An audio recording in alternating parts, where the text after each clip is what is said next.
A pleasant good evening to you and welcome into historic Bossy Field, where we are just a few moments away from first pitch for the final game between the Joliet Slammers and Evansville Otters here in 2022. A good evening to you. I'm Matthew Will, joining you for another edition of Evansville Otters Baseball here on the Otters Digital Network and Flow Sports. Two big pieces of good news last night. The Otters get the win despite having a strange way they got it, being their first ever time playing the Frontier League sudden death rule. And part two is that Dakota Phillips, who was just announced just now, has returned to this starting lineup for Evansville. He was a pinch hitter last night, is going to start tonight as the designated hitter. A huge bat to get back into this lineup in the perfect time for Evansville. They've just concluded the starting lineups, and we are going to take a quick break for the national anthem. On the other side, we've got first pitch between the Joliet Slammers and Evansville Otters. Don't go anywhere. First pitch is next.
Beautiful rendition of the national anthem, and we are ready for baseball from historic Bossy Field. Another welcome in to the Otters Digital Network and Flow Sports. Before we go any further, Evansville Otters Baseball on the Otters Digital Network is presented by Working Distributors Evansville. Our thanks to our wonderful sponsors, Working Distributors. We head to the mound where we introduce you to tonight's starter. For the second time in an Otters jersey, Zach Smith takes the bump. He was absolutely spectacular on the road at Washington. Worked through the game well, limited the hits against, really limited runners, and helped Evansville grab that series opening victory there on the road at Wild Things Park. Smith has appeared in 5 games. The first 4 of them were all relief appearances, very short appearances. Now he's actually put a start in, has looked really good. His ERA is up there because of those relief appearances. But if he can do anything near what he did at Washington, the Otters are in for a treat. We head to the other side of things and introduce you to the starting 9 for the Joliet Slammers tonight. A little bit of a different look as they have a couple of guys who A, need rest, and B, are unable to play. Matt Feinstein will be the one who kicks things off as the left fielder. He's followed by Tyler DePreda Johnson, who drops down to the 2-hole. Briley Ware, the hard-hitting third baseman, bats third. Matt McGarry is the cleanup man. Jackson Coots, the only lefty in the lineup tonight. He plays first. He's batting 5th. Carson Maxwell bats 6th, plays right field. And then it's Lane Barrymore, Philip Steering, and Kyle Jacobson who round out the starting 9. Philip Steering and Kyle Jacobson both making their first appearances of the series. Outside of Jacobson was the ghost runner in the 11th last night, but I won't really count that. In a whole, it's the first time for both of these guys in this 3-game set. Thanks for joining us. On the mound is Zach Smith. Behind the plate, Justin Felix. That pitcher catcher battery is sponsored by The Answer Auto Repair East. Find all your battery needs at The Answer Auto Repair East, located at 2319 North Green River Road. Give him a call at 812-475-9000. So making his way to the plate to kick this one off is the left fielder, Matt Feinstein. He batted third last night, got on base twice, once via error, once via walk. First pitch of this one is sent right back up the middle, down for a base hit into center field. Right away, Joliet's going to get themselves a base hit. Hard hit ball sent right back up the middle. So that will bring up the two-hole hitter, Tyler DePretta Johnson.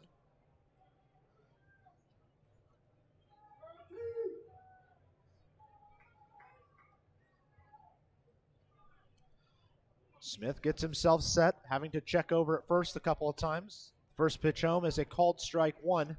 Good to see Justin Felix back behind the plate for Evansville tonight. He took the last couple of nights on and off as he still has been rehabbing from what was a possible concussion. He was in concussion protocol for a while, had a neck injury kind of hurting him. Good to see him back into things. Khalil with a good diving play. The skip to first is good. Over to first with a double play. My goodness. Couldn't even get the words out of my mouth right. Khalil flips the ball to second on the grounds. Armstrong makes a good throw, and these middle two infielders do it again. I mean, not enough can be said about George Khalil and Andy Armstrong. Seems like every time I say the words, that might be the most impressive double play they've turned. They just do one even better. And just like that, they get Zack Smith out of his leadoff base hit scenario and have taken some pressure off. Brings up the hard-hitting third baseman, Briley Ware. He takes the first pitch for ball one low. Ware hails from Sedgwick, Kansas, and then played a few years of college ball at Oklahoma State before finding his way here to the Joliet Slammers. 1-0 pitch home. Catches the zone on the inside edge. And our signal callers tonight, by the way, Roberto Pattison mans things behind the plate. Bob Davis is the umpire on the right side of the infield. Tyler Thurman mans things on the left side of the infield.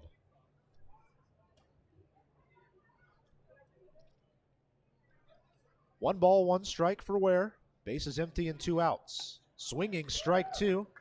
Drops in back in the count to 1-2 now.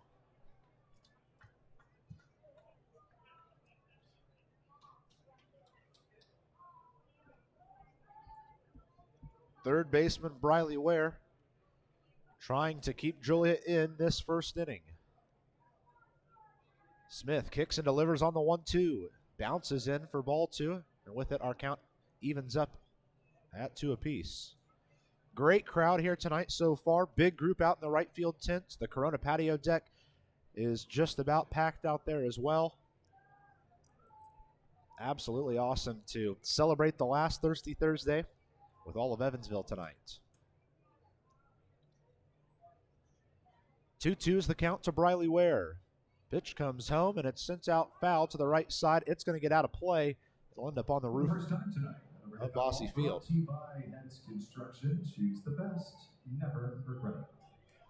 These two squads have now at this point played 8 games against each other. The home team has won every game. Evansville swept their home series against Joliet back at the beginning of July, and then you saw Joliet sweep Evansville about a week and a half ago. Now the Otters are trying to do it right back to the Slammers. A called strike 3 is going to give us our first German-American Bank strikeout of the day. And with it, we head to the bottom half of the first, still scoreless here from beautiful, historic Bosse Field.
Bottom of the first inning, and we take you to the mound where we introduce you to the lefty, Steve Moyers, who gets the nod for this Joliet team. Played in affiliated ball last year for the Charlotte Knights. Hails from Massachusetts and is looking to give Joliet a series-redeeming win this evening. It's just his fourth start of the year. He has a 1-0 record in those starts. And I tell you what, an ERA underneath 1.0. He has been very good. Lots of strikeouts, 0 walks on the season. The Otters certainly have their work cut out for him this evening. The Edward Jones leadoff hitter of the game is Elijah Mcnamee tonight. He'll be followed by Brian Rosario and Zack Biermann. The middle three of J.R. Davis, Dakota Phillips, and Miles Gordon man that middle three, and then Andy Armstrong, Justin Felix, and George Khalil round out the starting 9. Elijah Mcnamee steps in, ready for his first at-bat in this one. Takes a first pitch strike in the high inside quadrant.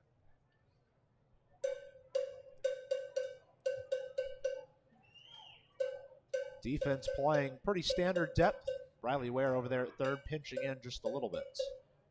0-1 to Mcnamee. This one's off the edge of the bat, sent towards Ware at third. He'll play it in the throwing hand and over to first in time for out number 1 here in the bottom half of the first inning.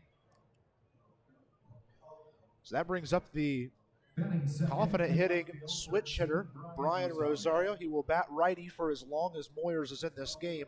He likes to be opposite, of course, of what the pitcher is. So he'll bat righty against the lefty Moyers. If we happen to see a righty come out of the bullpen, he will swap over and bat left-handed in this one.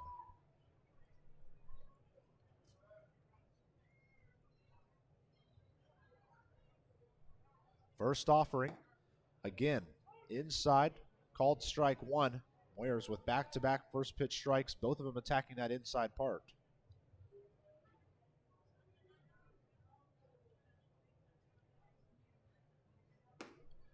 A swinging strike will drop Rosario back. 0-2 in the count. Got fooled on that one a little bit.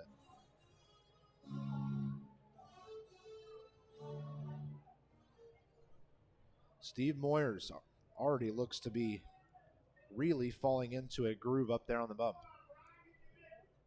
An 0-2 to Rosario.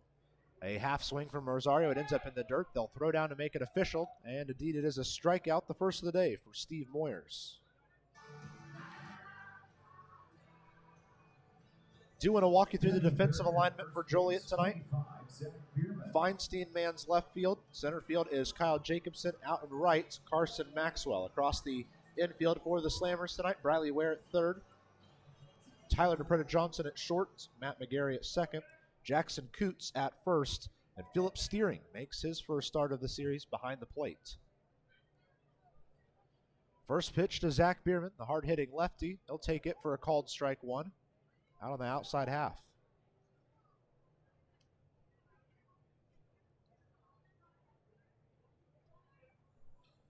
Biermann settling in prior to the 0-1. Gets good wood on this one. Out towards right field. Chasing back is Maxwell, and that's where he will bring it in for out number 3. You can just add that to a long list from Zack Biermann in these last few weeks. Solid contact, but it goes right at the right fielder. And we're through 1 full inning. Still scoreless from Bosse.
Top of the second inning, still scoreless here from historic Bosse Field. Let's take a look through the Frontier League standings, where finally we have our first team in the playoffs. The Washington Wild Things clinched their playoff spot in last night's game. Even though they lost theirs, the loss from Joliet is what gave them their spot at the bottom of the West Division. Florence became the third team eliminated from postseason contention. Evansville still has a slight lead on Schaumburg due to the head-to-head matchups this year. Since Evansville leads the series, they currently are in second place over Schaumburg, but Schaumburg does have a game in hand. They'll play 96. Evansville plays just 95 total games. Joliet is starting to fall back a little bit, and we're seeing Lake Erie start to surge. A loss from Joliet tonight and a win from Lake Erie would pop the Crushers over this Slammers team tonight. And I tell you what, things could get very interesting in this next week and a half. Over there on the east side, Quebec is closing in on clinching their playoff spot, and then it is a melee behind them. Sussex, Tri-City, Ottawa, New York, they've all got a shot, and it's going to be down to, I think, probably the last maybe Saturday or Sunday that East Division has to go to figure out who's their playoff teams. First pitch of this half inning is a called strike on the inside half to Matt McGarry. Second baseman McGarry in last night's game picked up the RBI single that brought in both runs for Joliet in that fifth inning. Ended up being two very important runs. He's fooled on the 0-1, a pitch that really broke in towards the dirt, and it's a swinging strike too. That certainly drops McGarry back in the count somewhere he doesn't want to be.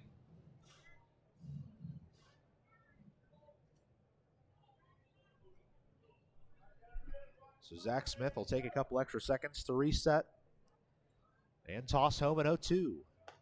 Just misses on the high side. Tried to get a little bite back down in, and it didn't get that. So it's just good for ball one.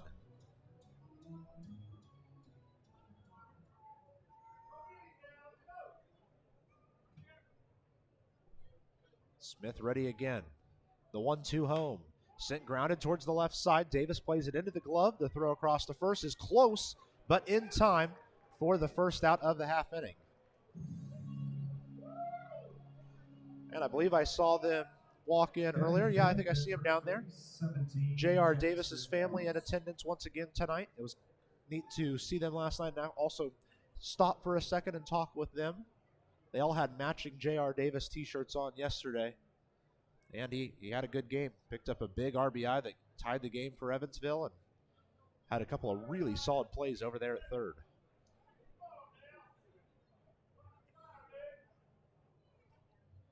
So that brings up Jackson Coots, the first baseman. First pitch to him bounces in for ball one. He's the only lefty in this starting nine for Joliet tonight. So if Zach Smith can start to really work through some of these righties, he could be in for a very special night.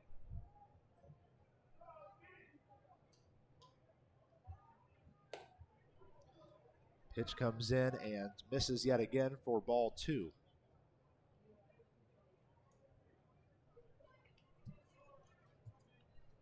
So taking an extra couple of seconds to reset is Zach Smith.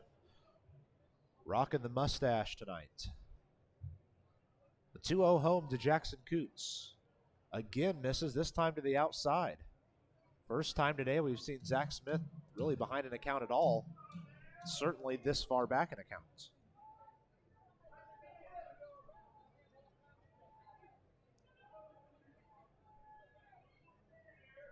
A 3-0 pitch is grounded off towards the right side. Charging in is Biermann. He'll pick it up. The underhand to Smith.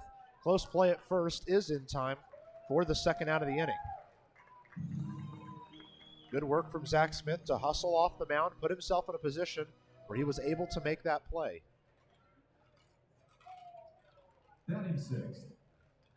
So it's 2 up, 2 down here in the second inning. That will bring up the right fielder Carson Maxwell. Last night Maxwell was batting in the 8 hole where he picked up 2 singles and a walk later in the game. He was one of the ones to come around to score on McGarry's 2-run single. First pitch to Maxwell, taken for a nice-looking called strike one. Smith just attacking the inside edge there. Final Thursday night home game for the Otters. Good crowd already on hand. 0-1 for Maxwell stays low, and our count evens up. Then we've gotten ourselves down to just the last 3 games here at historic Bosse Field in the 2022 regular season. Still a chance Evansville hosts postseason games. But tomorrow night, the last Friday night game.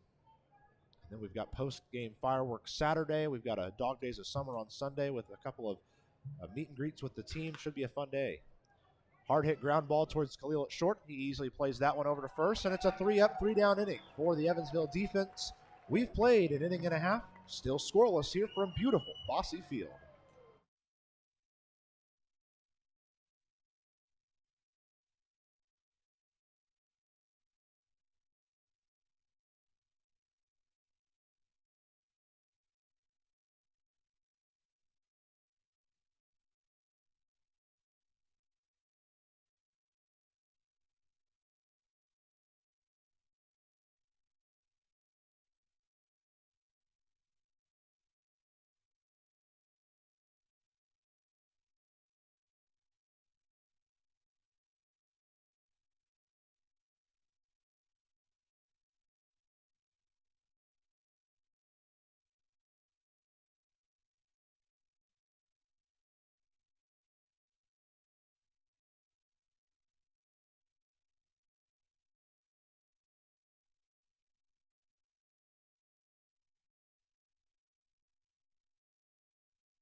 Bottom of the second inning here from beautiful Evansville, Indiana. Perfect night for baseball. A little breeze, not a cloud in the sky. And it's a nice way to end off this 3-game set and season series with the Joliet Slammers. Jailbirds got a single there in the first inning, but ever since then have gone down in order. Meanwhile, for Evansville, they were guilty of the 3-up, 3-down there in the first inning for themselves, but Zack Biermann made good contact out towards right. Unfortunately, it just didn't have enough to carry. J.R. Davis, Dakota Phillips, and Miles Gordon are the 3 due up here in the half inning. J.R. Davis has upped himself up to 50 RBIs this season. That's the top on the team. First pitch to him, finds the inside edge for a called strike.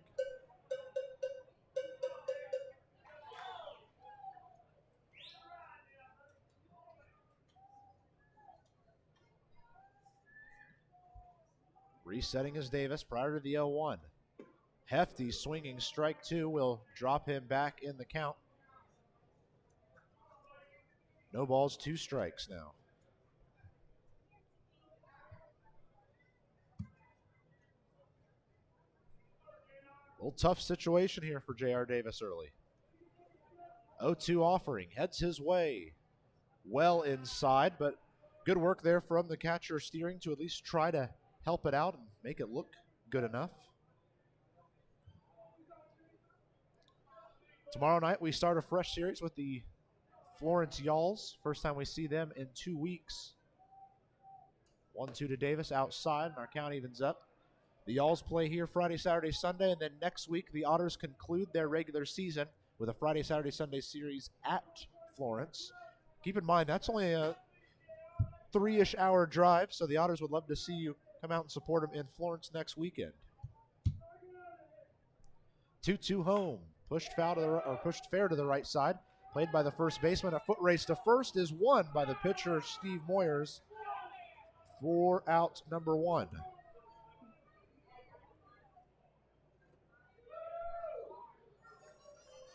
So that'll bring up Dakota Phillips, the DH tonight. Had 1 appearance last night. It was a pinch hitting opportunity. Ended up with a strikeout. It was a 2-out runner in scoring position, a chance for him to win the game for Evansville. Didn't quite go the way the Otters wanted, of course. Now he's going to get a fresh start tonight.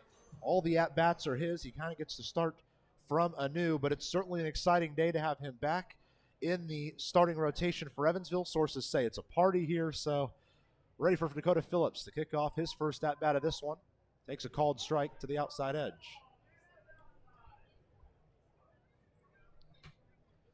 Got a good roar out of the crowd last night when Phillips was announced as a pinch hitter back in that 10th inning. The 0-1 to Dakota Phillips. A swinging strike, too, a little late on that swing, and the pitch stayed well outside. This is a lefty-lefty battle. We're going to see a couple of these tonight as Phillips, Gordon, and Biermann are all lefties facing off against Moyers up there. 0-2 home to the DH Phillips. Really low and outside. And with it, the count goes to 1 ball, 2 strikes.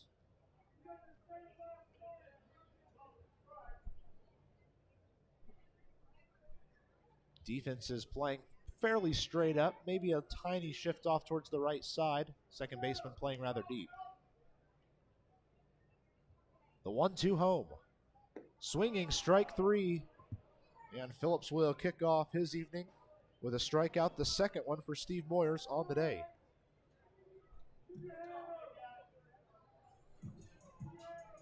Batting 6th in center field, 6, Miles Gordon. So the center fielder Miles Gordon strides in.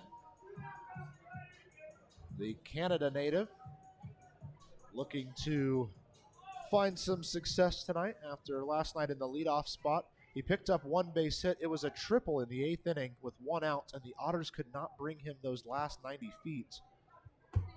Could have saved the Otters that 10th, that 11th, or I guess technically it was a sudden death, but could have saved all of that if they were able to bring in Gordon after his triple. He starts off with a hefty swinging strike 1. 0-1 pitch. He zooms out towards right, but it's going to be a high enough ball that Maxwell can stride in for it for out number 3. Evansville's gone 6 up, 6 down in order, and we've played 2 full innings. Still scoreless here from Evansville.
It is the 3rd inning here in Evansville, and we haven't had too much action. A leadoff single for Joliet's Matt Feinstein, but a double play erased that opportunity, and ever since we have only seen outs on both sides. Certainly a couple of pitchers who are going to be the one, or going to want to be the ones who are dictating play tonight, and so far they are doing that. Final warm-up throw from Zach Smith. It's just about to come home, and we're ready for 3rd inning baseball. Lane Barrymore, Philip Steering, and Kyle Jacobson are going to be the 3 due up for Evansville. I'll tell you what, it was kind of exciting last night as we were all packing up and starting to leave the ballpark. We heard some rumblings throughout, some people that were walking around and starting to leave, asking each other, hey, did you guys see that Schaumburg had won? It's exciting to see that the Evansville faithful are really starting to get into this playoff hunt. It is certainly a close one right now. And speaking of close ball games, 1-0 in favor of the Washington Wild Things. Once again, they score a 1st inning run on Schaumburg, and they're up early. They're in the 2nd inning now, 1-0 in favor of the Wild Things. First pitch to Lane Barrymore here in the 3rd. It's a called strike on the inside edge. Zach Smith looks very happy to use that inside edge for some called strikes. Elsewhere in the league, bottom of the fourth inning, Empire State and Sussex County, they're scoreless. Top of the third, Quebec Trois-Rivières, they're scoreless. A swinging strike, two, from Barrymore. He was way out in front of that pitch. Because of it, he drops back 0-2 in the count. Bottom of the fourth inning, the Tri-City Valley Cats and Ottawa Titans, they're tied at 2 runs apiece. And in the top of the fifth, Windy City and Lake Erie, they are tied at 1 run apiece. So a lot of close ball games here in the Frontier League tonight. Ball sent on the ground towards Armstrong at second. He plays into the glove and over to first for the first out of this third inning. Smith has done a great job to pitch for some contact that is staying low, and because of it, they're not doing much down there either. Batting eighth and catching 5, Felix Steering. 1 out, bases empty. And now Philip Steering heading to the plate.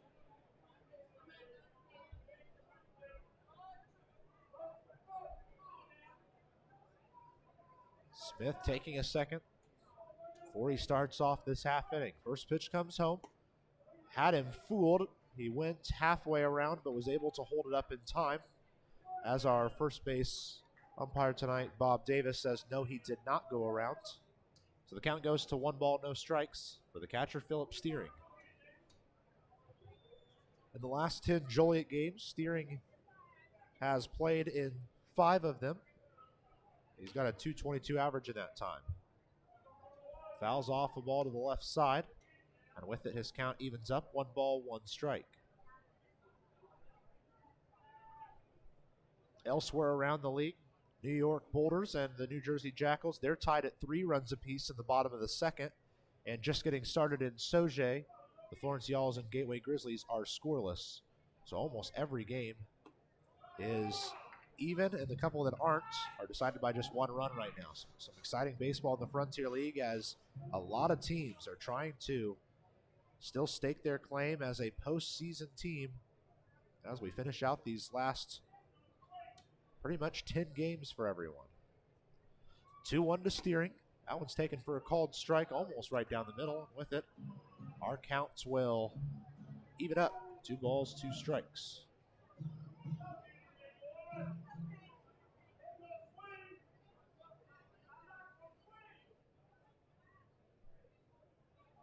So we take a second to reset prior to the 2-2 pitch.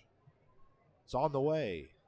Outside, and Steering takes a half step towards it. He was really thinking about going around.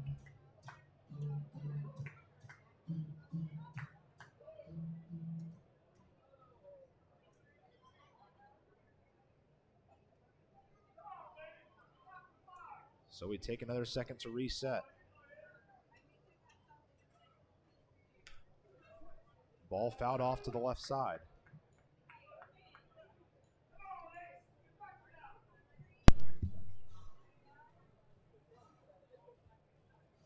Three balls, 2 strikes right now.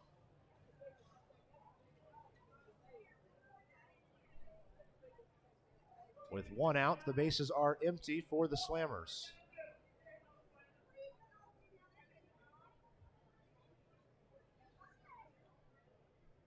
Pitch is sent off the handle of the bat and fouled into the netting. Counts will remain full.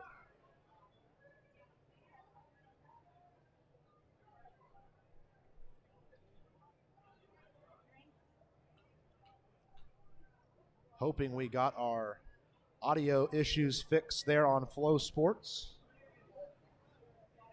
Please give us a heads up if it happens to continue. 3-2 is again sent foul to the left side. To catch anyone up on Flo, who was unable to hear some things, Joliet started off the first inning with a single. A double play quickly into that attempt for them, and ever since we've had nonstop outs on both sides of this one. 3 balls, 2 strikes for Philip Steering, with 1 out and nobody on in the third. It's off the handle of the bat again. A wonderful at-bat from Philip Steering here, regardless of if he ends up getting out or not. Anytime you can work up the pitch count like this, frustrate a pitcher a little bit, is always a good at-bat. Certainly good to see.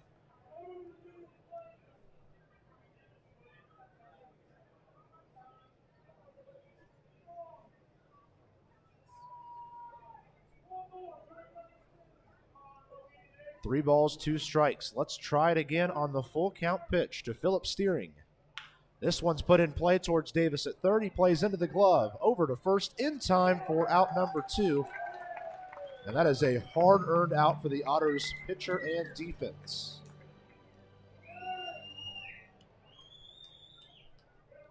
So finally, we are on to the at-bat of the 9-hole hitter, center fielder Kyle Jacobson. Jacobson made his only appearance in the series so far last night in the 11th inning, a.k.a. the sudden death inning. He was the runner at first. He made it as far as third, but was left 90 feet short of a game-winning run. First pitch his way, taken for a called strike on the high inside corner. Jacobson doesn't see as much action as a lot of the guys on this team. He's only played in 3 of the last 10 Joliet games in that span. He's 1 for 5 from the plate. An 0-1 to Jacobson. Just missed. Smith put a good pitch towards the dish, but it stayed just a little bit low. Felix tried to help it out with the frame. Could not do enough.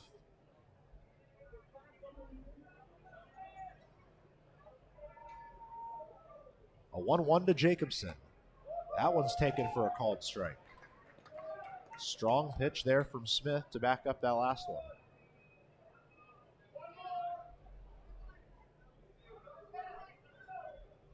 Good crowd on hand here tonight, and it seems every time I look, it fills in just a little bit more. Perfect night for baseball. The 1-2 is weakly grounded foul to the left side. It does stay out of play. And because of it, the count remains 1 ball, 2 strikes.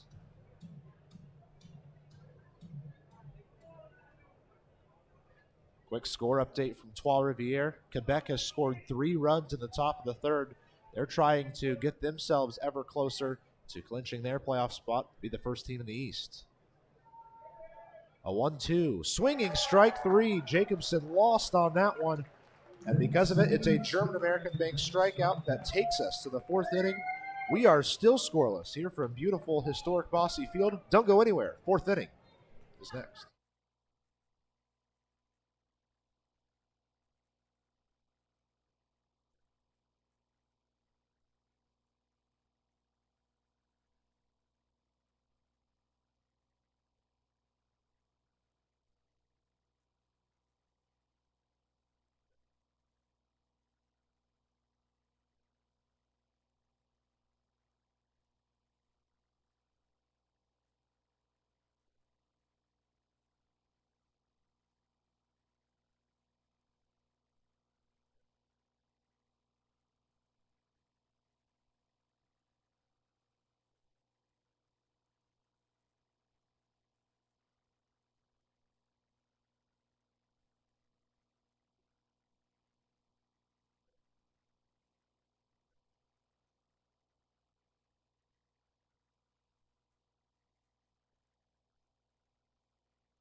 We head to the bottom half of the 3rd inning here on the Otters Digital Network and Flow Sports. Want to say another thank you to everyone out there who let us know about the audio issues. Hope we got those fixed. Drop us another message if it's still not working for you. Hopefully we have everything good on our ends now, and we're doing everything we can to make sure we give you guys the best possible quality broadcast here from beautiful Bosse Field on a perfect Thursday night for baseball. We're still scoreless, and we've only seen 1 hit. In fact, that hit led off the game, and ever since it's been back-to-back outs on both sides all the way through.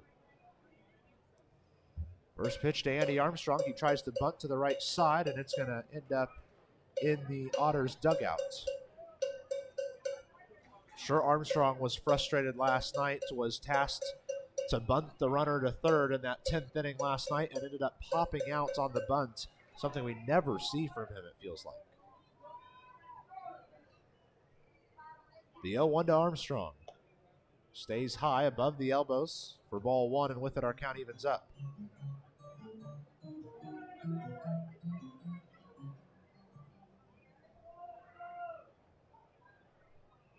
Ware is playing very in on that left side of the infield. Armstrong puts one weakly down the first base line, but foul. And because of it, our count drops to 1 ball, 2 strikes.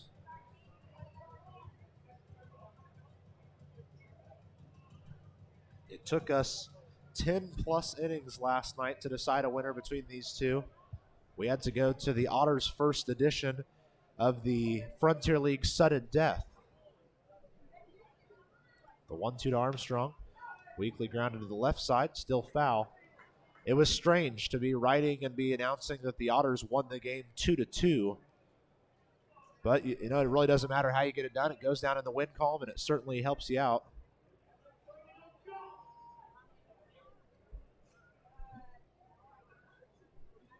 A 1-2 to Armstrong. That one stays high.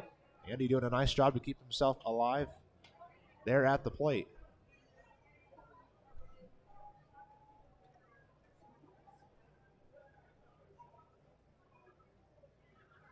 Otters conclude their season series with this Joliet team tonight. 2-2 for Armstrong. Weakly sent out towards right. It's going to be a tough play, and it's past the second baseman and down for a base hit.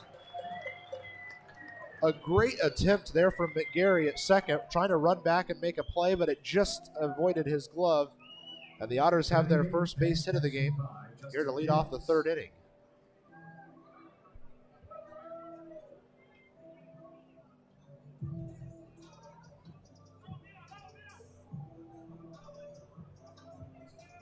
So now there's Armstrong at first, nobody out. Justin Felix heading to the plate.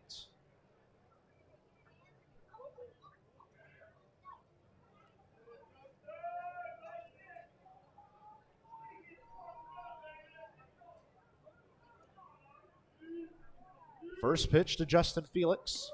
Hefty swinging strike one. Good to see Felix taking cuts like that. When he makes contact, he has enough power in that body that he can certainly take balls out of this ballpark. We've seen him do it on numerous occasions.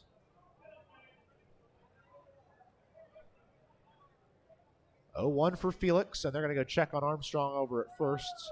Otters are wearing their home whites with script Otters written across the front in blue. Blue numbers on the back as well. The Slammers continuing to wear their road grays with Joliet written across the front in orange number lettering. 0-1. Misses the zone and evens our count at 1-1. The Florence Yalls finish their set against the Gateway Grizzlies tonight, and then they come to town tomorrow.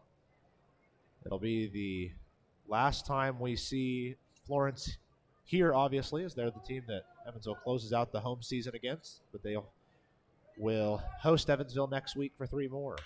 Zooming ball for Felix out towards left. See you later. A booming home run for Justin Felix, and the Otters have themselves a lead. Big fly out to left.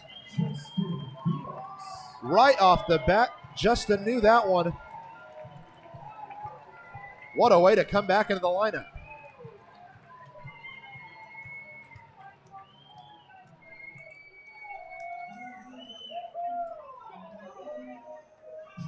And that will take a lot of pressure off of the Evansville bats now.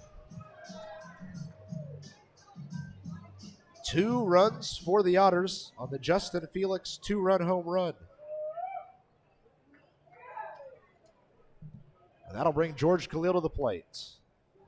The Australian will take the first pitch for strike 1 at the elbows. You have to go back to the 13th 12 days ago to find the last Otters home run. A swinging strike two, drops Khalil back. Steven Sinsley hit the last one for the Otters 12 days ago. It came at Joliet. As for Justin Felix, it's the first one he's had since July the 30th, his 9th one this season.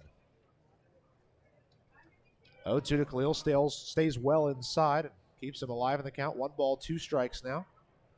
Nobody out, nobody on after the 2-run home run here in the third. Great way to break the ice in the game for Evansville.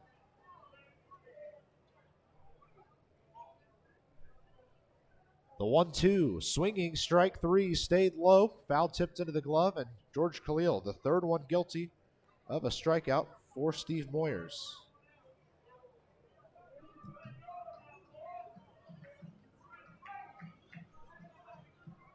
So that brings up the leadoff man, the Edward Jones leadoff hitter of the game, Elijah Mcnamee.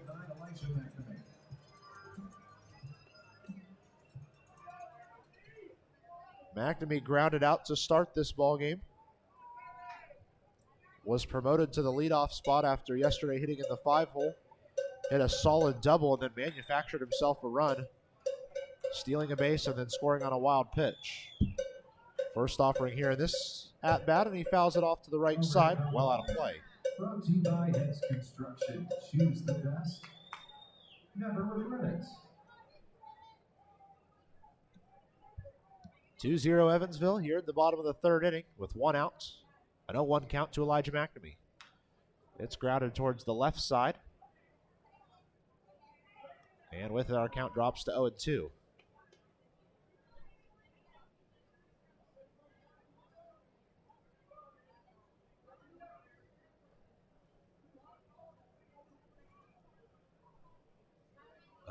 For Mcnamee.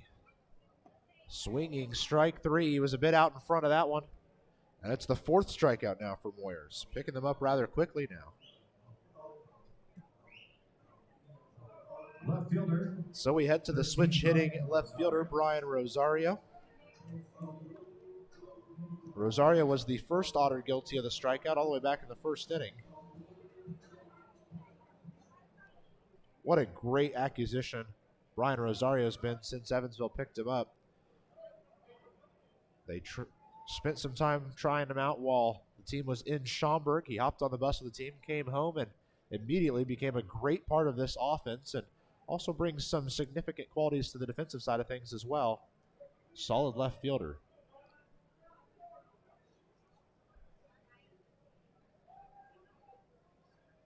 The 1-0 to Rosario. That one is a hefty swinging strike that drops Rosario back to an even count. 1 ball, 1 strike.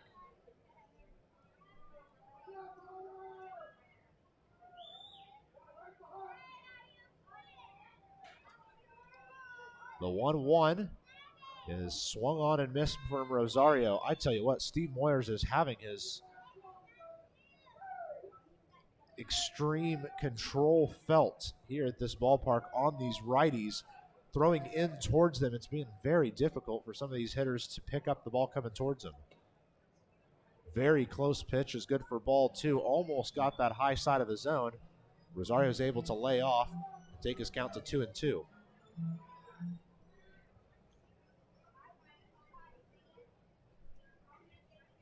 The 2-2 pitch to Rosario is grounded off towards the third base side. Great grab there from Ware. The throw to first sends the first baseman high, and because of it, Rosario's going to get himself on.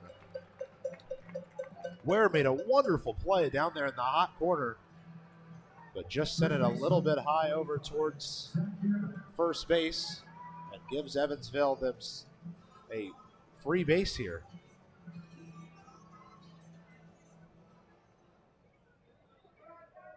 So that brings up the left-handed power hitter, Zack Biermann. Biermann had a hefty flyout earlier in the game. Ended just a little bit shy. First pitch home to him. He hits it hard towards the second baseman, Mcnamee. He misplays it for a second. The play at first brings the first baseman off again. And the Otters have back-to-back men on due to poor throws.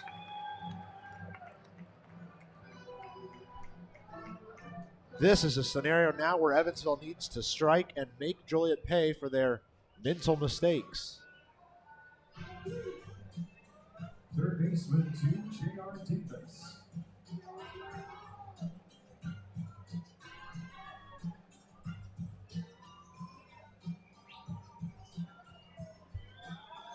So a quick meeting at the mound between Steering and Moyers gets us set for J.R. Davis's at-bat. 2 outs, 2 men on. The Otters' best RBI man heading to the plate. First pitch to him. Well inside for ball 1. And the pressure is especially on Felix Steering right now, because if a ball gets past him there at home, puts both guys in scoring position, it could be very dangerous. The 1-0 to Davis. He makes good contact, but fouled down the third base line. So his count evens at 1 ball, 1 strike.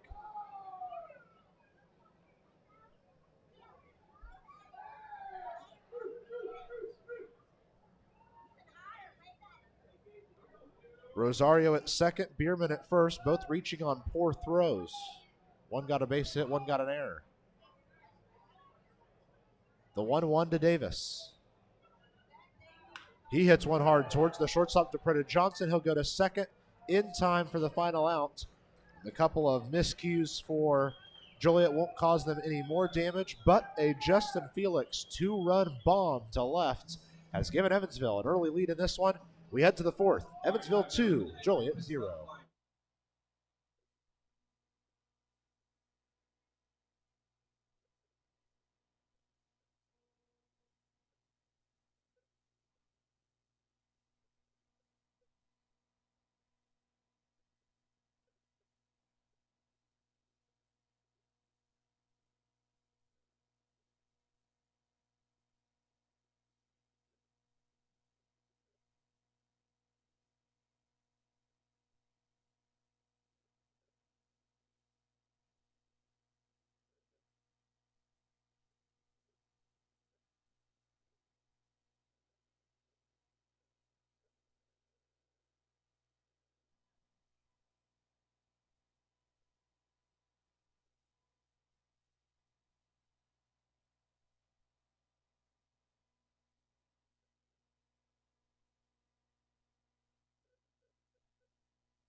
And we make our way to the 4th inning. Evansville now on top due to a 2-run home run from Justin Felix. One he kind of dug up from low in the zone, zoomed it out towards left, and because of it, the Otters are on top.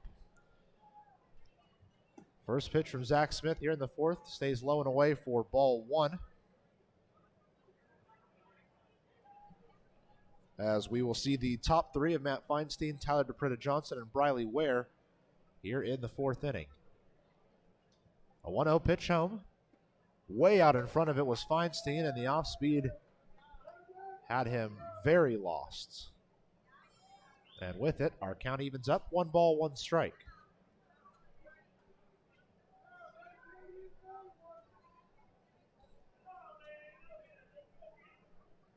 Base is empty. No outs as we kick off the inning. Feinstein will see his count go into his favor now with the low outside pitch that takes it to 2-1.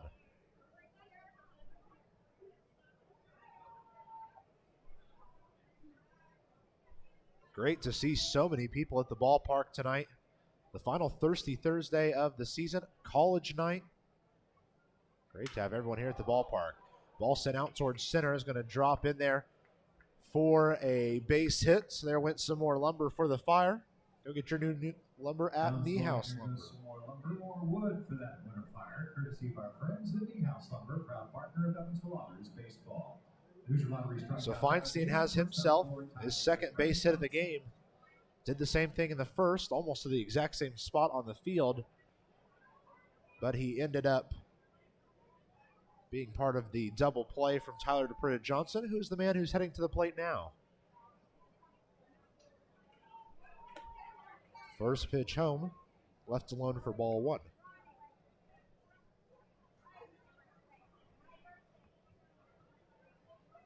DePrita Johnson sticks out there at the plate. Bright blue bat. Also one of the most fun infielders to watch in this league. The 1-0 stays a little bit low, and with it our count expands to 2 balls, no strikes.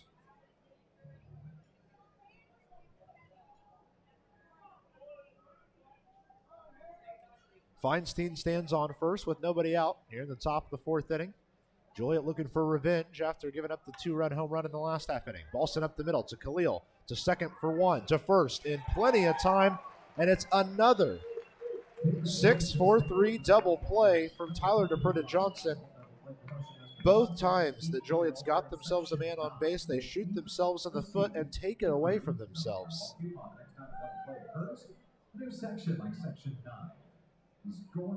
It is so dangerous to hit a ball to the middle of the infield here in Evansville. The combination of Andy Armstrong and George Khalil are 2 of the hardest guys to get a ball past in this league. Brings up the hard-hitting third baseman Briley Ware. First pitch to him. Stays low and outside for ball 1.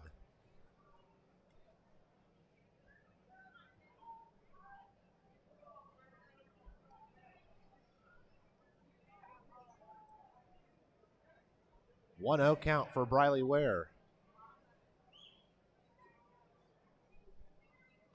Zooms one foul to the right side. Breaking pitch home from Smith. Looked good. Smith just barely had that one have contact made. Almost put Ware away.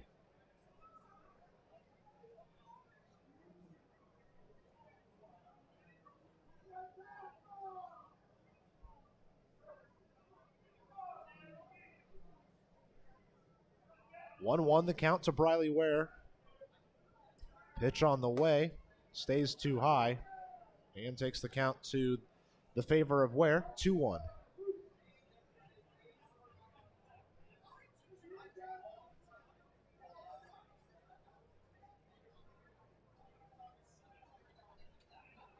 Base is empty. 2 outs here in the top of the 4th. 2-1 home to Ware. Stays well inside, very close to a called strike. Felix tried to help it out a little bit.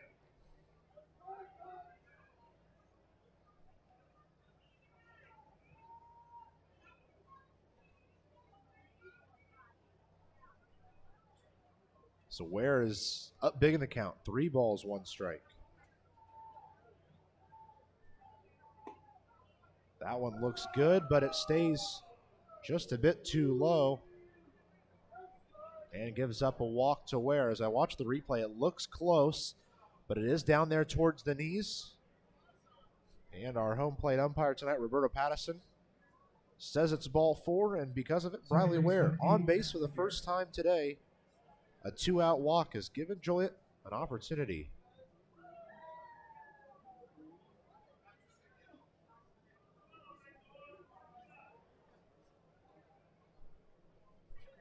Brings up Matt McGarry.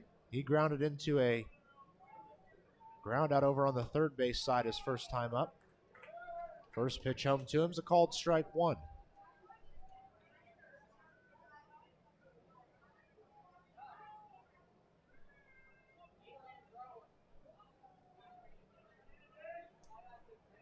A little bit of a lead over there at first for Ware.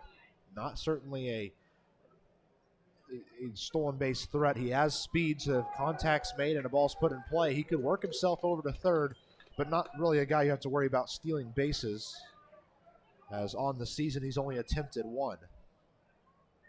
And that being said, Joliet's just not a stolen base team. They've only attempted 82 all season long, and for a little bit of reference, they've attempted 82. Evansville's completed 113. Otters have almost attempted twice as many. 0-2's put out towards right. Mcnamee chasing maybe one or two steps for out number 3. A 2-out walk doesn't do anything to the Otters, and with it, we head to the bottom half of the 4th inning. Otters still lead by 2.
Bottom of the 4th inning, and right now the difference maker is a Justin Felix 2-run home run. I tell you what, he's hit a lot of good home runs this year. He's a big guy with a solid build. He can turn on a ball very well, but that's one of the hardest hit home runs he's had this entire season. He made really good contact on it. Otters are ready to add to it. Phillips, Gordon, and Armstrong are the 3 due up. Tell you what, I know that this return to the lineup for Phillips means a lot to this team because he is an emotional leader. He is a guy who brings some life into that dugout, but he is certainly nice to have back for some of us staff members as well. We've enjoyed getting to talk to Dak a little bit here these couple of days he's been back, and it's made things, after the Otters had such a tough stretch a couple of weeks ago. They win a couple of series, get themselves some positive momentum. This is just more fuel in the fire to keep working up this postseason push that we're getting closer and closer to. 0-1 the count to Dakota Phillips. Hefty swing, strike 2, and he's back in the count.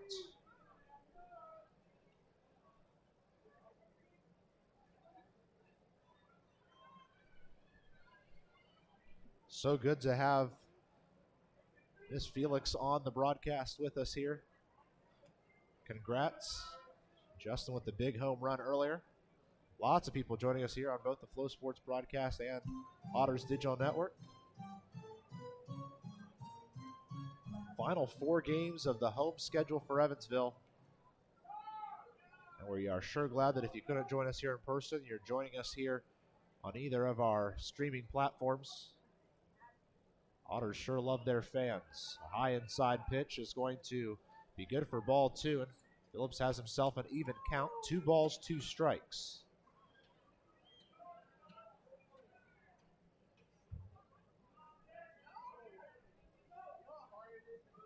A second taken before we reset, 2-2 to Phillips.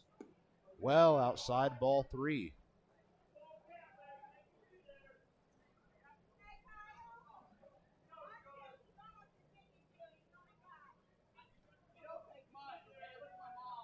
So we take a second to reset once again.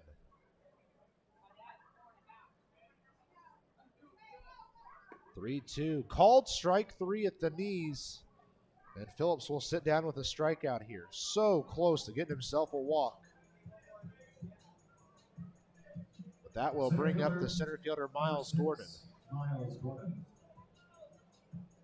I'll tell you what, we're seeing right away that Steve Moyers doesn't really care if you're a righty or a lefty. He's going to pitch really well around you. The one pitch he's thrown that hasn't been very good tonight was the one Felix took out of here. Other than that, he has been very solid. First pitch to Gordon, a called strike 1. Great work from Moyers up there, getting himself ahead in some counts.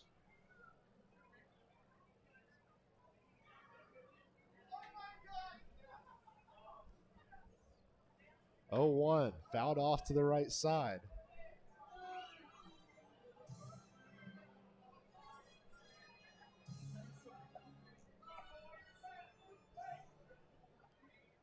So Gordon will take a second to reset the mind, reset the body, get himself back into the box. Prior to the 0-2 pitch. Put right back up the middle, down for a base hit. Don't have to hit it hard, just have to hit it where they're not. And that's the textbook example of it right there. Pushed it right back up the middle, got past Moyers, and neither infielder could get to it in time. That'll bring up the second baseman, Andy Armstrong, with a man on, 1 man out. Andy Armstrong.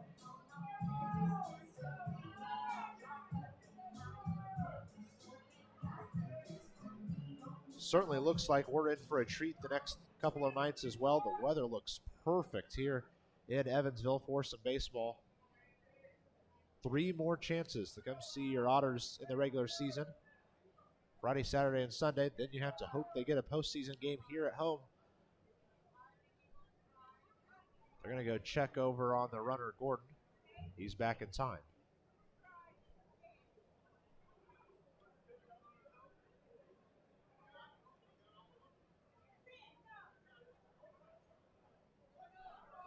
So time is called as we reset.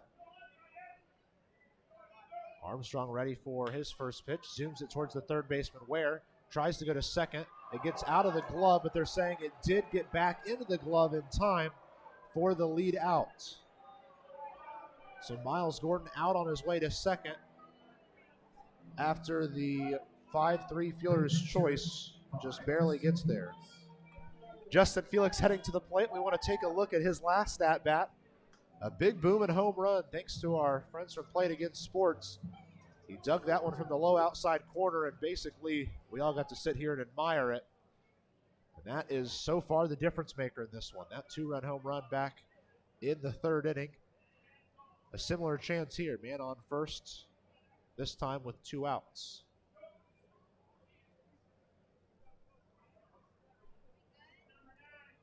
Miles Gordon has himself, Andy Armstrong has himself a little lead over there at first after the fielder's choice. First pitch to Felix, swung on and missed. He was just ahead of that one. The off speed happened to get him.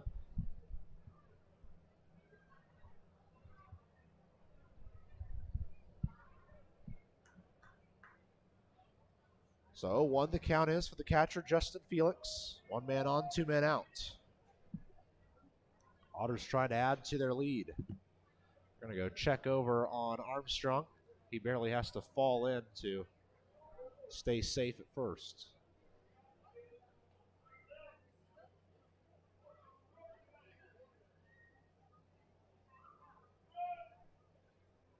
Count is still 0-1 for Justin Felix. Pitch comes in, low and outside, and the count evens up. Ball and a strike now. It has certainly been nice to see the Otters help out Justin Felix in these games that he's needed to miss due to being in concussion protocol for a couple of nights and also rehabbing from that neck shoulder injury that he had. Tanksley's played some very good ball behind the plate to help give Felix a couple nights off to reset the body. Good to see Felix back into good form.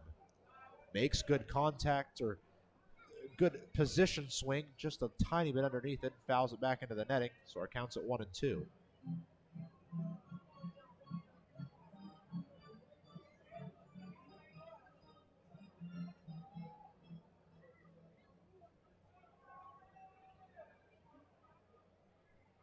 Runner at first, 2 outs. Otters trying to add to their lead.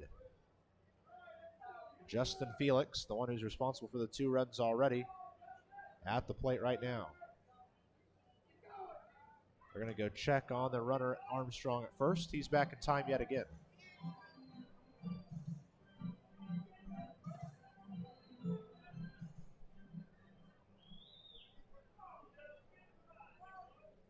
So the count's at 1-2 for the catcher Felix. 1 man on, 2 men out. The 1-2 home, swung on and missed.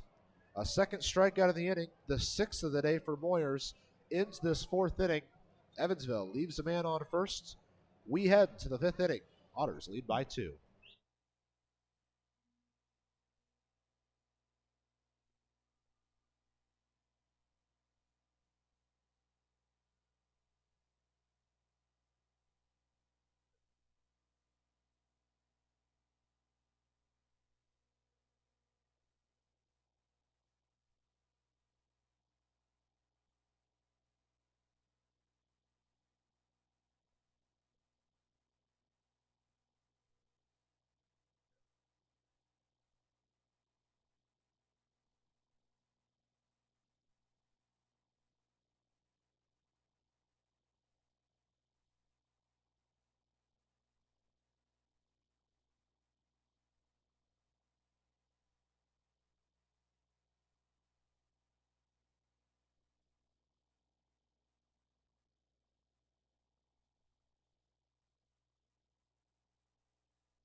And we are ready for the top of the 5th inning here.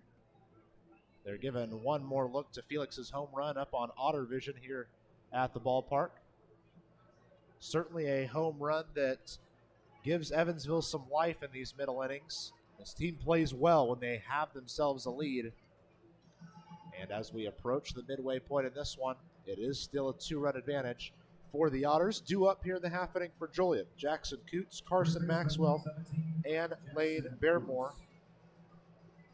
We want to take another check through the Frontier League, of course. Keep you up to date with what's going on around the league. Washington hanging on to a 1-0 lead at Schaumburg. As of right now, the Otters would need a ton of help to win the division. So I think right now, Otters fans are also going to be Washington fans. Root for a Wild Things win because it means the Boomers fall back a game of Evansville and get the Otters a little bit closer to clinching their playoff spot. It's almost fully written now that this Washington team is going to win the division, as they have really played some good baseball as of late and put themselves in a good situation. So right now it's time for the Otters to think about themselves and think about just being in the playoffs and trying to host that wild card game in about a week and a half. 1-1 count to Jackson Coots after the called strike. Officially right now, the Otters magic number sits at 8. So that means they need either 8 wins or 8 Joliet losses, or a combination of the two. Ball sent out hard towards left center field. Rosario chases back towards the wall, and it gets past him for a second. He picks it up, but it's a stand-up double for Jackson Coots here to kick off the 5th inning.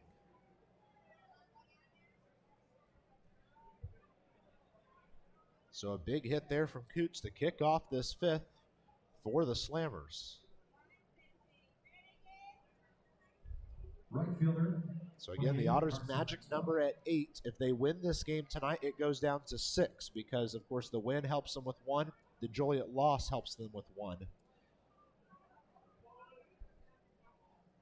So there's a very good chance that Evansville, with a little bit of help this weekend, could potentially hop on the bus to go to Washington on Monday with their playoff spot clinched. If not, they might get it done Tuesday or Wednesday. They're at Washington, and then goal number 2 is making sure you finish in second and host that 1-game playoff. First pitch to Maxwell. Stays low and inside for ball one. Over on the east side of things, Quebec is currently leading their game as we speak. It's currently a 4-2 lead for Quebec in the top of the fifth inning. The Capitals have themselves a magic number of 3. Ottawa is the team in fourth over there, so that's the team that would need to lose to help them out. And Ottawa is currently tied with Tri-City. 1-0 pitch taken for a called strike, and that evens our count. 1 ball, 1 strike for Carson Maxwell. So hypothetically for Quebec, they could have a magic number of just 1 when they go to bed tonight. If they can grab a win, Ottawa takes a loss against Tri-City. And potentially tomorrow night, we could see our first East Division team clinch a playoff spot. It would only make sense that it would be Quebec, who has really dominated the East all year. Ball grounded off to the left side, foul. Takes our count to 1-2. If you missed the second inning, I gave a little bit of an update. We did see the second team in the West Division eliminated from playoff contention after last night's games. Florence joined Windy City as the 2 teams eliminated.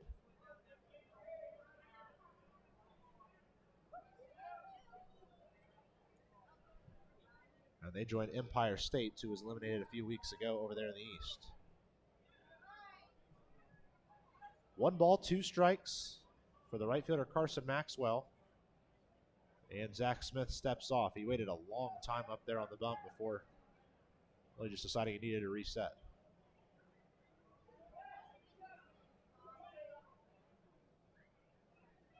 Runner at second is Jackson Coots after his leadoff double. Putting a little bit of pressure on Zach Smith here in the 5th inning. The 1-2 home. Foul tipped in and out of the glove of Felix. Had he held on to it, it would have been a strikeout. He punches the glove in frustration.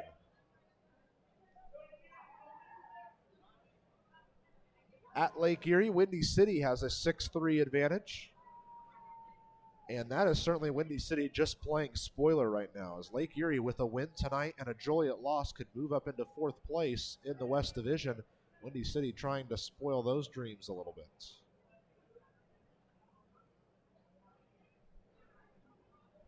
Oh, they're in the top of the 4th at Sauget between Gateway and Florence. They're still scoreless.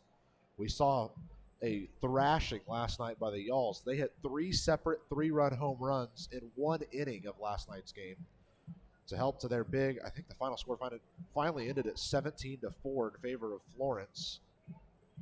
So the Yalls going for a series sweep, as it's a 2-game set going on there at Sauget just a few hours from here. New York and New Jersey remain tied now at 4-4 in the bottom of the 4th inning. Everything else still pretty similar to what it was the last time we took a look through. So Smith did have a talk with his catcher, Felix. Now he's ready to go prior to the 1-2 to Maxwell. It's pushed off towards the right side into the glove of Armstrong. And the line out certainly helps things out for the Otters. It's an important out to get for both Armstrong and this Otters defense. Designated hitter 39, Lane Barrymore. So Lane Barrymore now heads to the plate. Barrymore grounded out to Armstrong his first time up. This has certainly been a more successful second time through the lineup for Joliet. Since they started the second time through, they've had single, double play, walk out, double out. So they've found themselves on every other baseman. First pitch bounces in, and it's swung on by Barrymore. He was really fooled on the breaking pitch. Good to have a really big group, both out there in the right field picnic tent and in the Corona patio deck tonight, alongside a great crowd here in the main seating area around Bosse Field.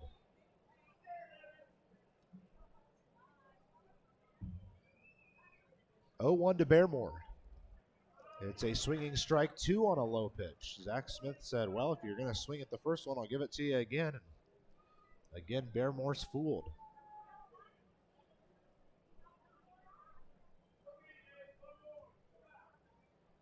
So a chance for Smith to grab his second consecutive outs after giving up the leadoff double.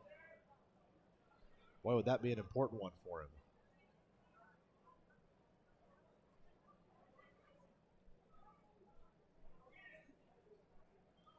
The 0-2 pitch to Barrymore. Launched out towards center. Gordon will work inwards towards it. Finally brings it in for out number 2, and it's not deep enough to allow Coots to advance. 2 very important outs for Zach Smith to get. The runner remains at second. The out counter now hits 2. And Philip Steering heads the plate.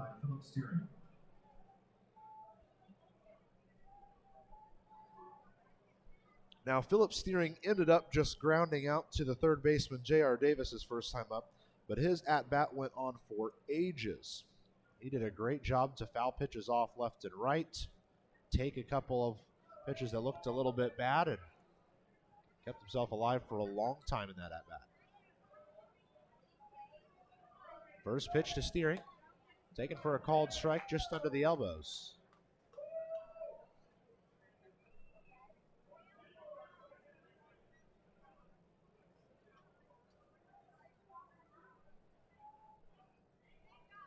Coots stands out there at second. 2 outs and a 0-1 count to the backstop, Philip Steering. Smith kicks and delivers. It's low and outside. Steering will not go after that one, so his count evens up at a ball and a strike.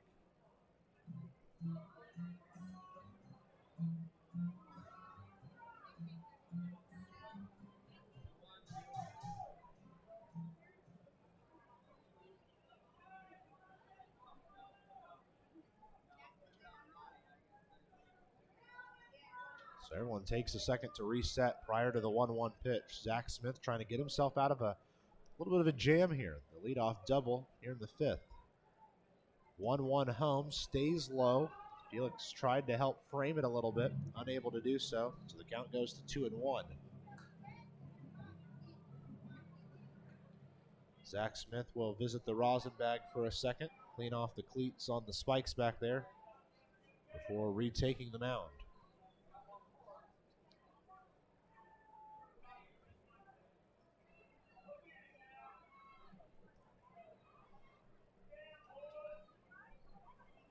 The 2-1 to the plate.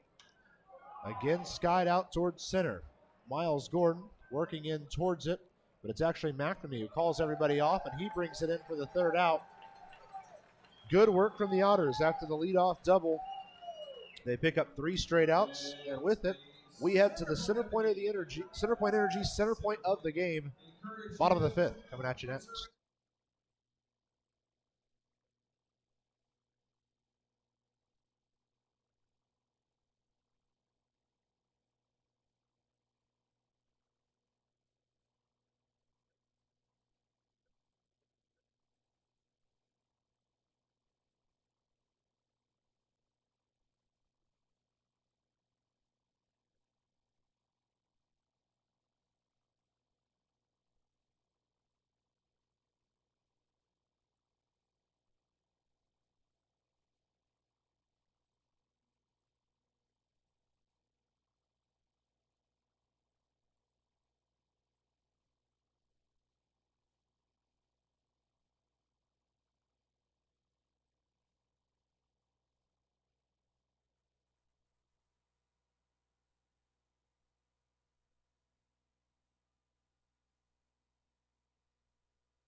Evansville Otters baseball on the Otters Digital Network and Flow Sports is presented by Budweiser, the king of beers.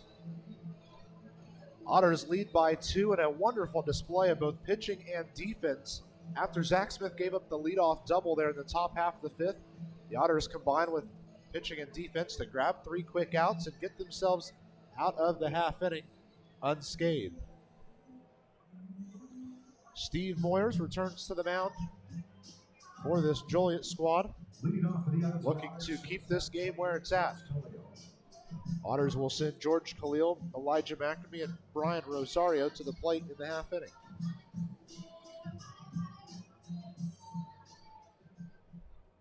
The Otters struck out a season-high 17 times last night, so I'm sure that is a point of emphasis coming into this game. Got to find ways to limit those strikeouts wherever they can. First pitch home to Khalil, inside for ball 1.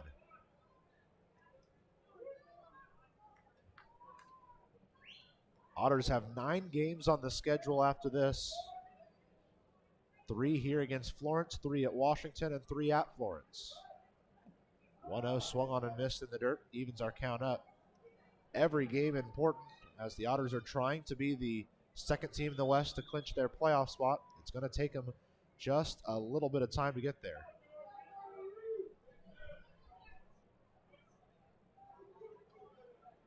A 1-1. Swung on and missed. So Khalil's back to a 1-2 count now.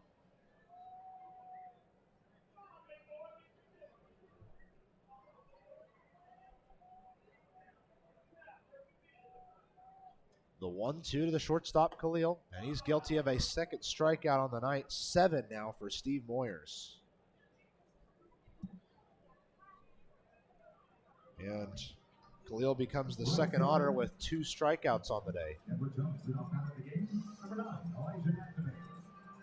The Edward Jones leadoff hitter of the game, Elijah Mcnamee, steps to the plate now.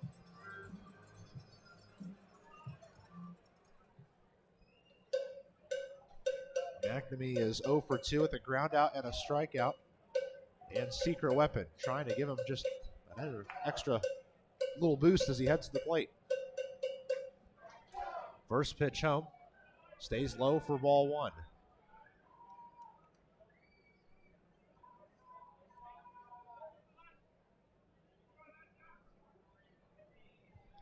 Mcnamee trying to keep hold of what has been a solid couple of weeks of baseball for him. 1-0 sent foul to the left side. In the Otters' last 10 games, other than J.R. Davis, he's the top hitter with a .278 average in that time. But in his 10 hits, he's driven in 7 runs. So he's made sure they've been productive at bats as well. Also has 7 free passes, whether it be walks or hit by pitches. 1-1 is swung on and missed by Mcnamee. It stayed low and away.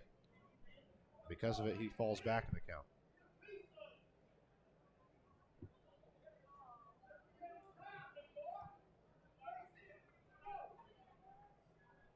Defense is playing almost exact positioning on Elijah Mcnamee. No changes for him. The 1-2 home. Sent out towards center. Jacobson's not going to have to move hardly at all as it ends up coming right back down to his glove for the second out of the inning.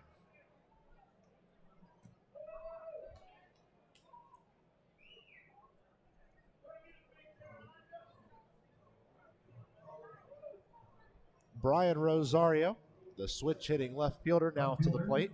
13, Brian Rosario. As it is Moyers who remains in the game. Rosario remains as a right-handed hitter.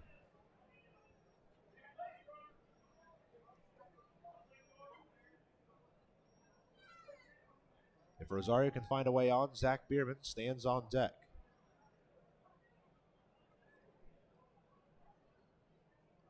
First pitch home to Brian Rosario. Stays well outside for ball 1. In fact, it escapes the glove of Phillips Steering as well.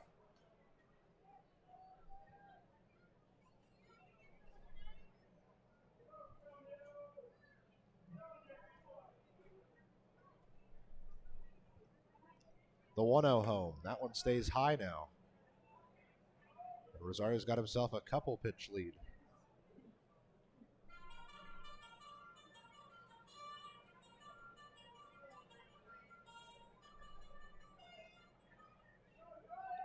Bases are empty with 2 outs here in the bottom half of the 5th inning. Rosario trying to change that. His count will go to 3-0 after the low inside offering.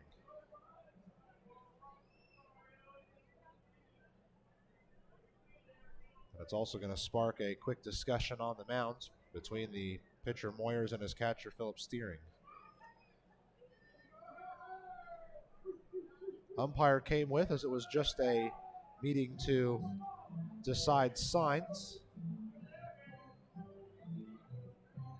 Only allowed a certain amount of mound visits between your pitcher and catcher, so if you ask the umpire to come with you and say that you're just doing signs, you can go up there and make sure you're not credited with one of your official visits.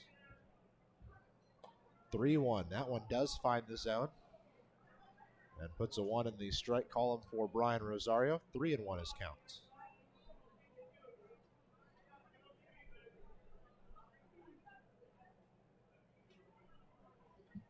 3-1 towards the outside edge, left alone, and it's a 5-pitch walk for Brian Rosario here with 2 outs. So that's a solid walk there for Rosario. Certainly earned his way to first. And will give his teammate Zack Biermann a shot. Biermann reached via error his last time up.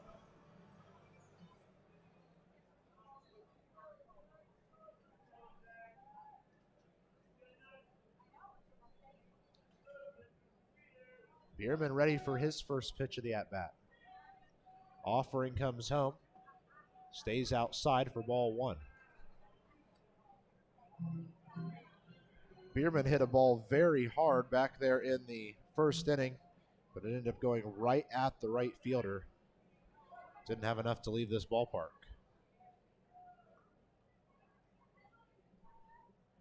Zooms one to the right side, and it's a nice grab from Coots, but he was in foul territory, so it will not matter.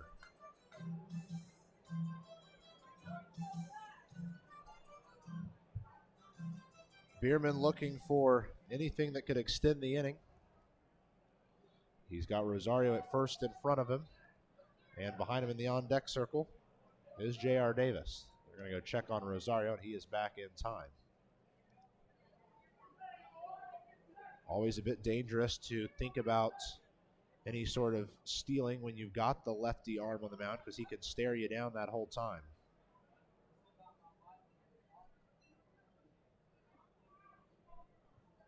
Again, they'll go check on Rosario. The ball gets away for a second. Rosario's going to get himself an extra base.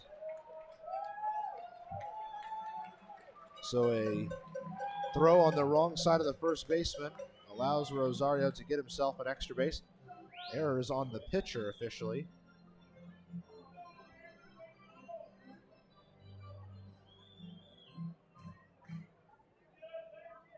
And we will see if the Otters have a chance to now bring a runner in. Zack Biermann at the plate with a 1-1 count and a runner out there at second. Pitch comes home. Called strike 2 on the inside, and Biermann not happy. Immediately turns around and tries to reset the mind.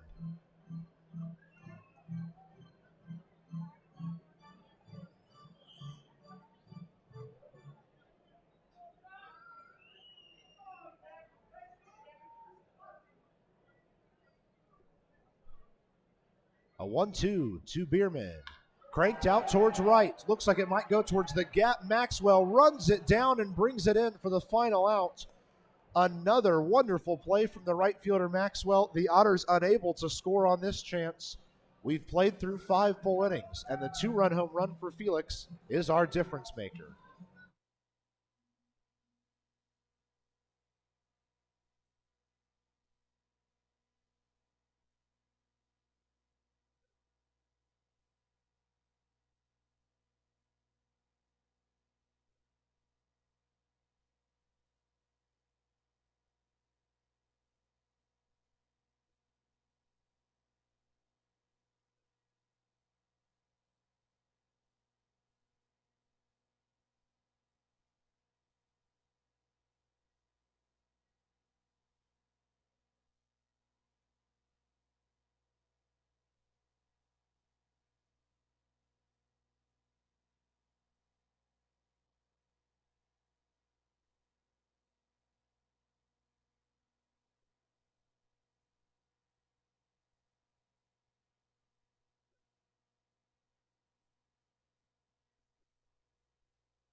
Evansville Otters baseball on the Otters Digital Network and Flow Sports is presented by Old National Bank. Your bank for Evansville, your bank for life.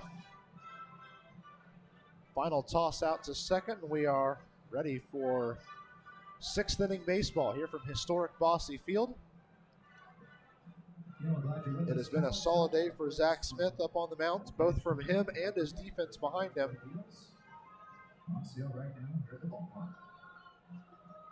Leading off in center field, 13, Kyle Jacobson.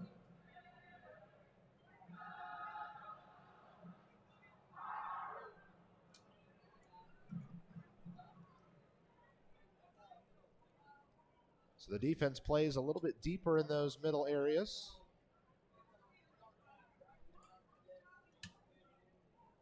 First offering to Kyle Jacobson, taken for a called strike. Strong pitch there from Smith to kick off the at-bat.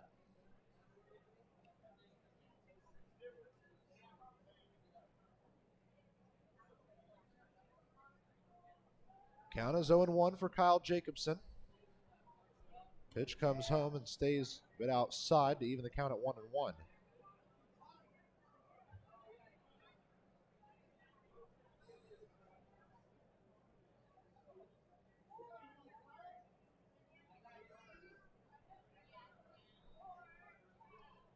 One the count for the center fielder Jacobson. Pitch comes home and it's sent foul back into the netting.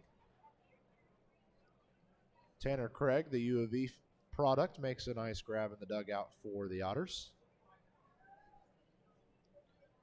Great piece on Courier Press about Tanner Craig and hitting his first professional home run and talking about some of the difficulties he's had in his baseball and personal life in the last year. Things he's overcome to set some records and break some barriers. Pitch bounces in for ball two. Makes the count 2-2.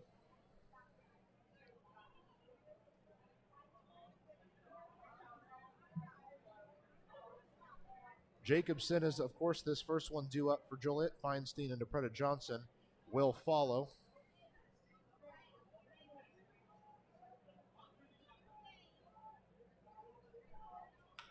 Ball is grounded to the left side, picked up by Khalil. The throw to first is just barely in time for out one. So that'll bring up Matt Feinstein, who has singled two separate times today in both of his prior opportunities, but they have both been followed by 6-4-3 double plays, grounded into by Tyler DePretta Johnson. Left fielder 33, Matt Feinstein.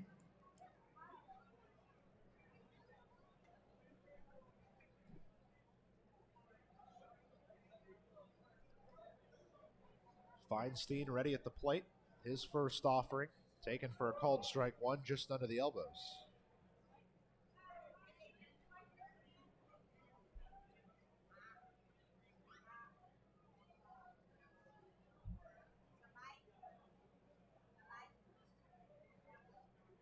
Oh, 1, stays low once again.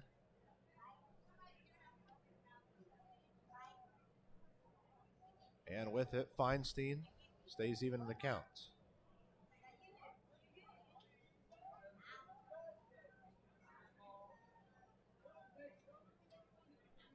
Bases are empty with one out here in the top of the sixth inning. As a 1-1 comes towards Feinstein. He checks swings and with it fouls the ball off to the right side.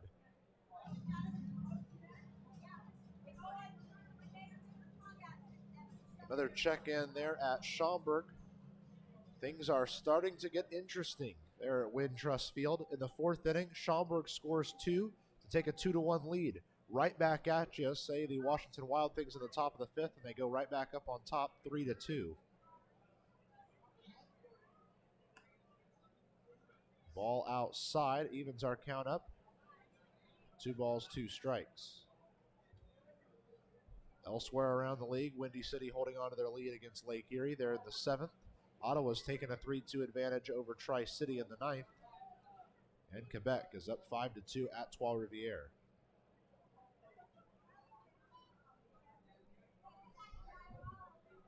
The 2-2 sent grounded towards the left side, We will remain at 2 balls, 2 strikes in our count. In the 8th inning currently, Sussex County leads Empire State 1-0. And at the bottom of the 5th, New York and New Jersey remain tied at 4 runs apiece. In the final game of the day going on, Florence has finally broke the scoreless tie in Sauget. They lead 3-0 at Gateway.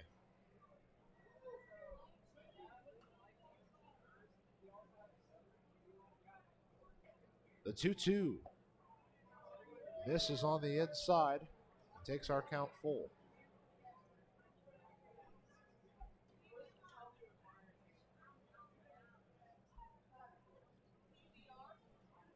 Been hard to find a strike in that low inside corner on Roberto Patterson tonight.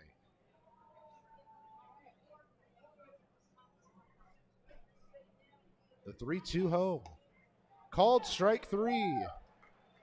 Pitch stays just under the elbows, and it's good for the 3rd German-American bank strikeout of the day for Zach Smith.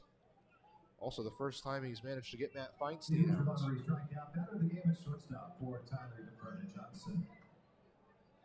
So that brings up Tyler DePrita Johnson.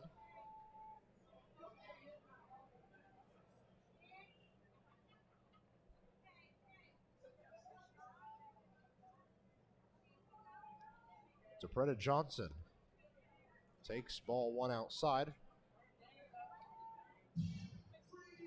In both of his prior opportunities, DePrita Johnson grounded into 6-4-3 double plays, eliminating himself and the runner in front of him, Matt Feinstein.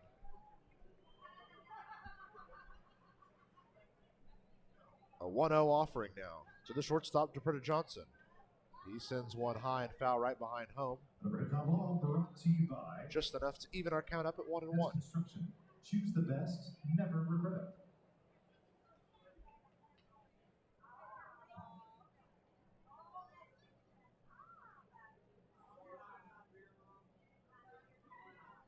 So our count's even at 1-1 for the shortstop, DePrita Johnson. Pitch on the way, and it's fouled towards Davis at third. He gets in and out of the glove, and because of it, DePrita Johnson's going to be safe at first on the air.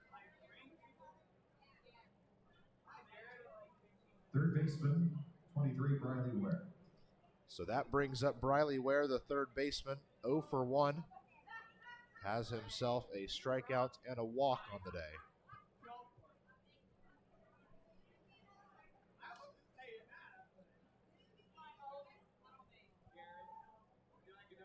Ware takes a couple extra seconds to step in.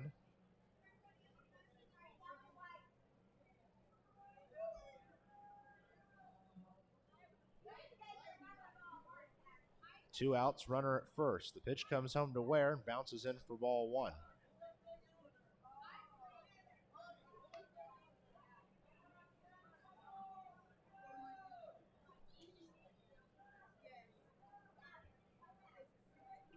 Evansville trying to keep themselves ahead in this ball game and not let the 2-out error come back to haunt them.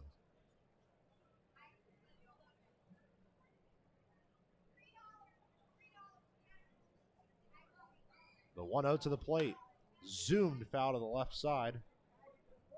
Hit very hard, but directly into the grass, slows way down.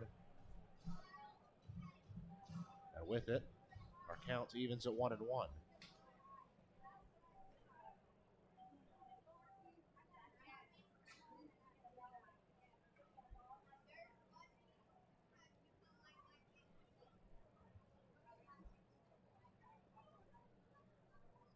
One ball, one strike, one man on for Joliet with 2 outs here in the top of the 6th inning.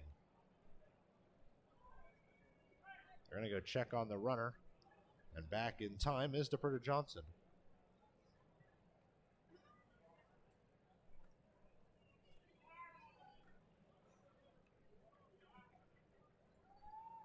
Don't forget that the Otters are right back here at Bosse Field tomorrow night, 6:35 first pitch. They welcome the Florence Yalls to town.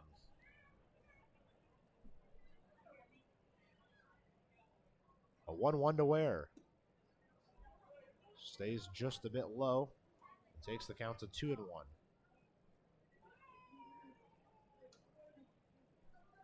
Ware's one strike came on his hard hit foul ball to the left side, one that he was really early on.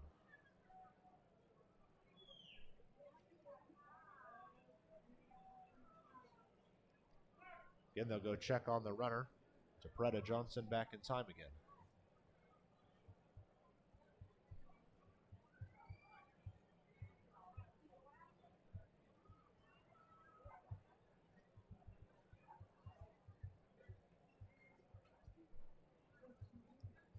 Defense is pretty much straight up all the way around as the 2-1 comes home. Ware fouls it off to the right side. Biermann's going to give chase, but it'll end up landing on the roof by quite some distance. Ball ends up bouncing back down into the seating area, and a kid gets a souvenir to take home. With it, our count evens up, 2 balls, 2 strikes. And 2 outs here for Briley Ware.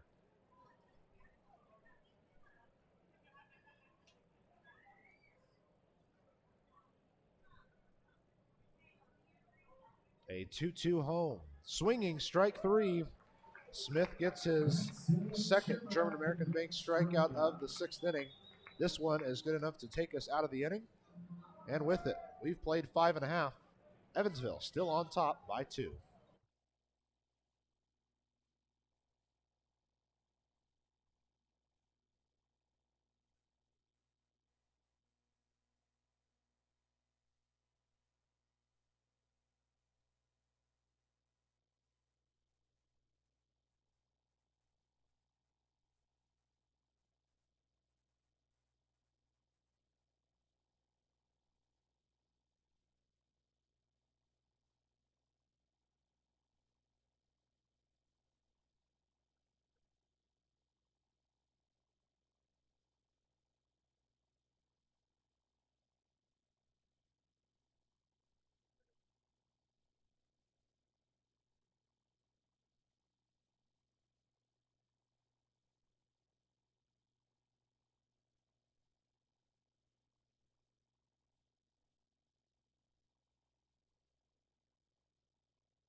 Bottom of the 6th inning here from historic Bosse Field. Otters still on top. And J.R. Davis, Dakota Phillips, and Miles Gordon will look to add to that lead here in the bottom half of the 6th. First pitch home to Davis. A swing was thought about, but only went halfway through, and because of it, it's a called strike 1.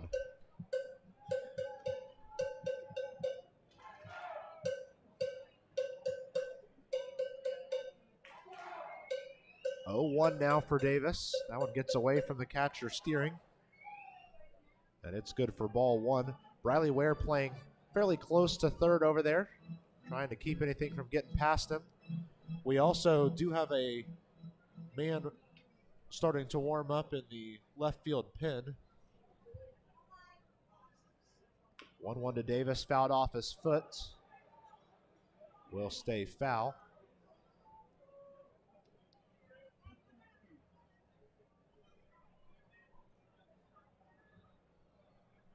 And it kind of looks like Alec Thomas is the man that's warming up out there for Joliet. Some on and off throws. Indeed it is. Alec Thomas, the righty,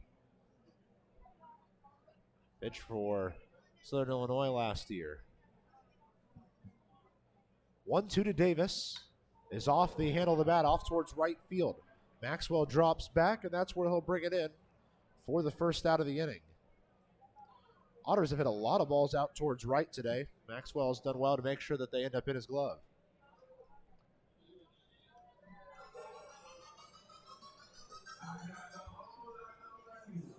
So with one out, nobody on, Dakota Phillips heading to the plate. Dakota Phillips. Phillips 0 for 2 on the day with a couple of strikeouts, looking for his first hit since returning to the Otters lineup last night.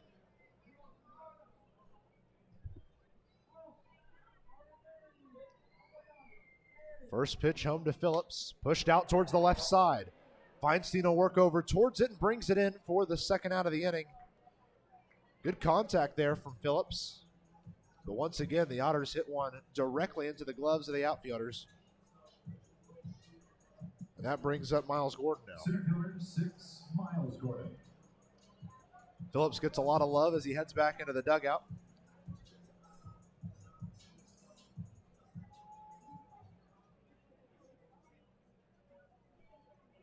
First pitch to the center fielder, Miles Gordon. On the way now for Moyers. High inside, ball one. Moyers certainly has not attacked with the fastball as much as I thought he might. Leaning a lot more in these middle innings with his off-speed and breaking pitches. The 1-0. That one with a little bit more jolt off towards second. And it's a pretty easy 4-3 put out to end the sixth inning. A couple of quick outs take us to the seventh. Into the back third of this one. Evansville still ahead by a pair.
As we head to the back third here, right now the two-run home run in the third is the only difference maker in this game. Otters still holding on to a lead. But we're going to see the middle three from Joliet. Matt McGarry, Jackson Coots, and Carson Maxwell have a chance to have something to say about that. Matt McGarry, who's 0 for 2 on the day, will kick off this seventh inning. Grounded out to third and lined out to right his last two opportunities.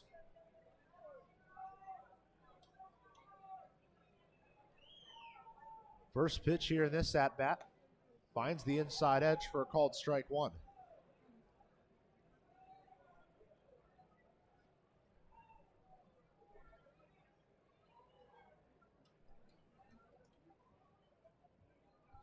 Defense spread out around the infield. And a called strike 2 takes Matt McGarry back a couple in the count now.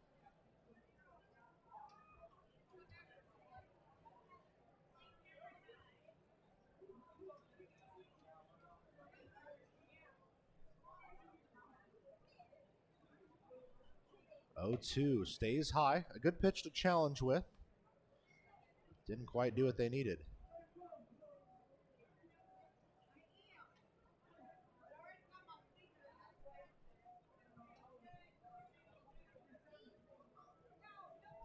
Counts at 1-2. Smith taking a couple extra seconds to get set on the mound.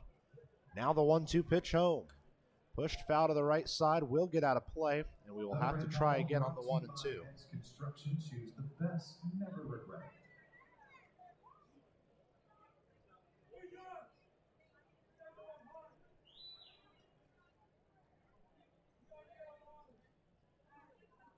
Smith happy to take a couple extra seconds before some of these pitches, just to get himself set a little bit more. 1-2 home. Sent bouncing towards Armstrong at second. Takes a high hop, but he's able to control it. Send it to first, and a good scoop from Biermann. Grabs out number 1.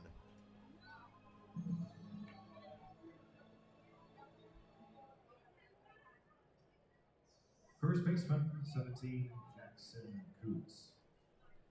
So Jackson Coots, the first baseman, who led off the 5th with a double, heads to the plate now.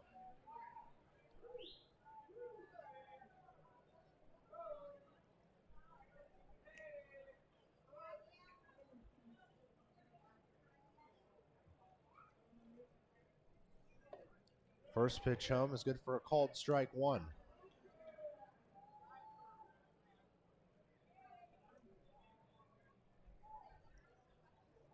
Jackson Coots, the only lefty in the starting 9 for Joliet tonight.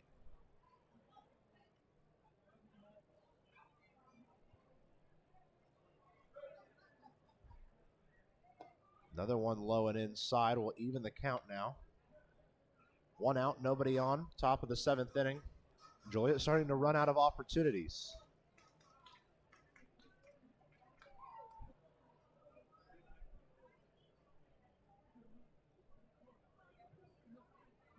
A 1-1 now, and a hefty swinging strike 2 for Coots. He started the swing a little too early and tried to kind of slow it down mid-swing, and due to that, ended up swinging rather hard at a pitch he didn't have a good chance at the end.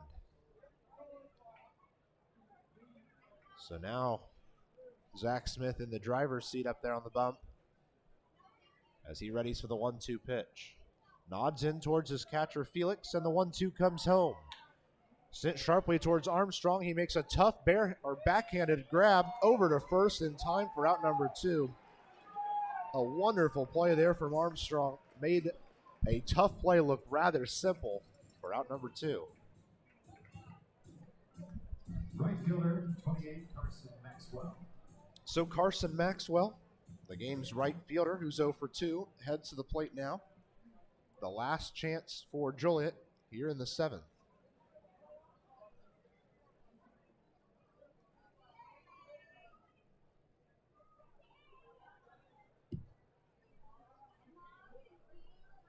First pitch home to Maxwell. Off speed, fouled away to the right side. Another red foul ball brought to you by Heads Construction. Choose the best, never regret it.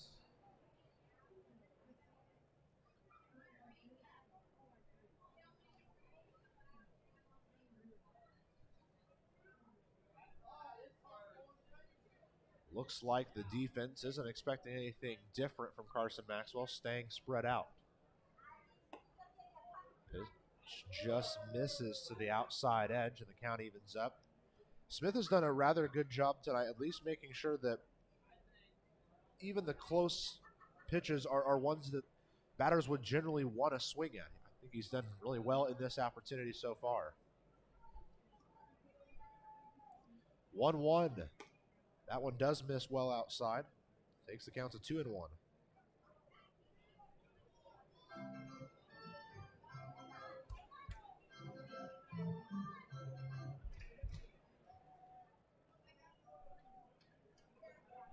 Otters have not had anyone even really flinch down there in the right field bullpen. Ball zoomed to the right side, foul. Evens our count at 2 balls, 2 strikes. Construction. Choose the best. Never regret it.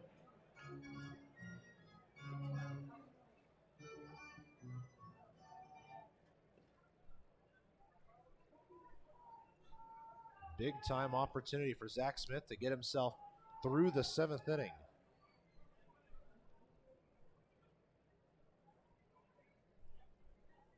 A 2-2 offering. Sent out towards right. Mcnamee chases in. He slides. He makes the catch. It's out number 3. No, now they're calling safe. The umpire on the right side of the infield is waving his arms safe, saying that it fell out of the glove from Mcnamee. Here with 2 outs, the Slammers are going to have one more opportunity. By the way, both Mcnamee and Armstrong reacted. Looked like it was good for the 3rd out. But clearly, Bob Davis there, the umpire on the right side of the infield, had a better view.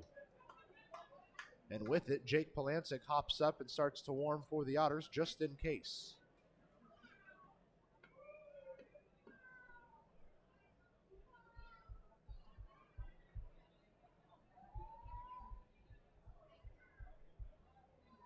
First pitch now to Lane Baremore. He's ahead of it a little bit. They check down at the first base umpire. Davis says no, he did not go around. So it's ball 1. There's a look at Jake Polancic warming down there in the right field pin.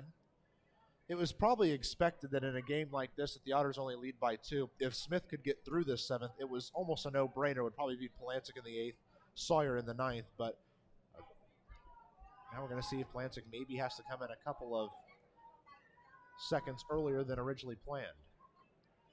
1-0 to the plate, good for a called strike, and evens our count at 1-1.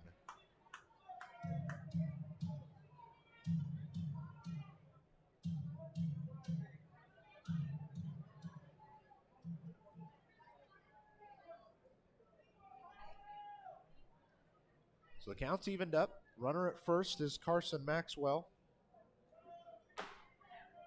1-1 pitch to Lane Baremore. He grounds one towards Khalil at short. He picks it up, underhands to second for the 1 out they need. And we will head to the bottom half of the 7th. Time to stretch from Evansville. Don't go anywhere. We've got bottom of the 7th coming at you next.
And we are set for bottom of the 7th inning baseball, and with it, a pitching change needed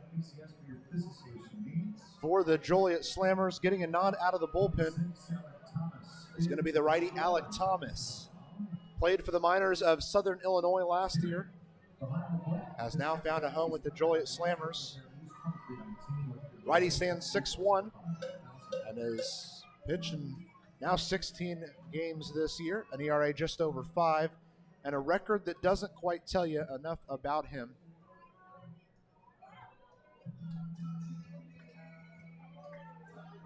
Set to go for Evansville here in the bottom of the 7th is Armstrong, Felix, and Khalil. But first, we want to let you know that this call to the bullpen is presented by our friends at Business Communication Solutions. Contact BCS for all your business solution needs. As it is now Thomas on the mound.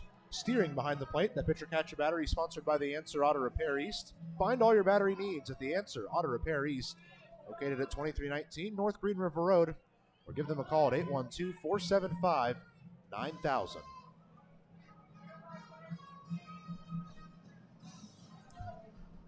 Our public address announcer, Zane Clodfelter, continues to play some of the area, I'll say area, could be a couple hours away, still area college fight songs tonight as we're celebrating college night here at the ballpark. As all three institutions here in town, Ivy Tech as well as both USI and University of Evansville, have all kickstarted their fall semesters this week, so have some students out at the ballpark tonight. You got in free with your student ID and got a free bag of popcorn too. Why not come out to the ballpark and help cheer the Otters on to what they hope is a series sweep against the Joliet Slammers. They're up 2-0, and they've got Armstrong, Felix, and Khalil due up here in the half inning.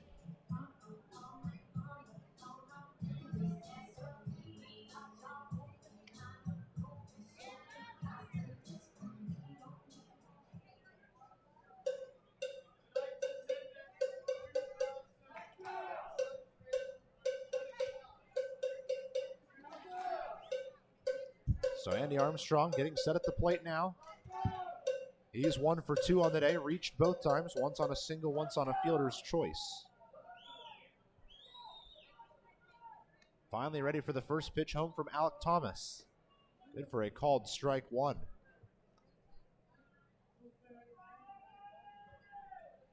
So with Thomas being a righty, once we get back to the top of the order, I bet we see Brian Rosario swap back over to batting as a lefty. 0-1 pitch to Andy Armstrong. Well outside. Is good enough to even this count at 1 ball, 1 strike.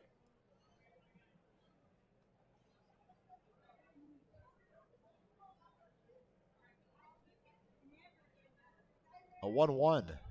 High and outside. Takes the count to 2-1.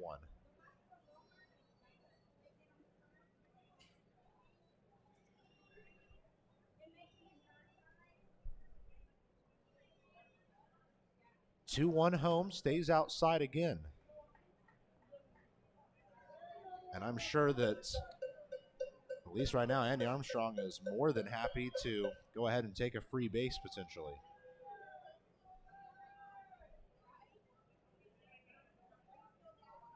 Three-one now. Ball 4. Just like that, Andy Armstrong's got himself a free base, courtesy of the walk here to start off the 7th inning. A little more about our man Alec Thomas up there on the mound. He started his professional career last year with Southern Illinois, and then of course is now playing with Joliet. The catcher, 5, Justin Felix. In his 2 years here in the Frontier League, he has an ERA that sits in the mid 4.0s and nearing 70 strikeouts in his 21 games so far. Good career for him.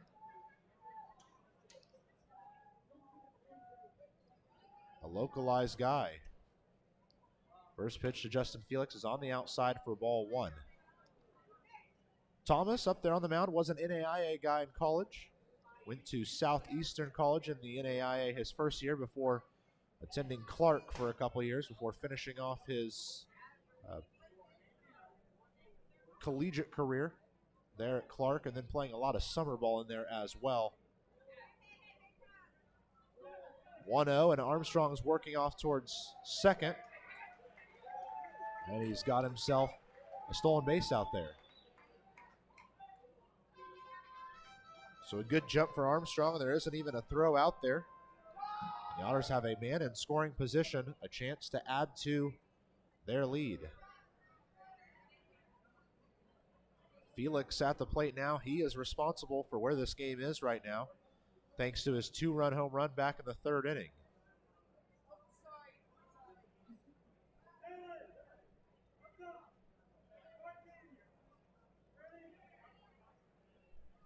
Long waits after the meeting up on the bump between Steering and Thomas.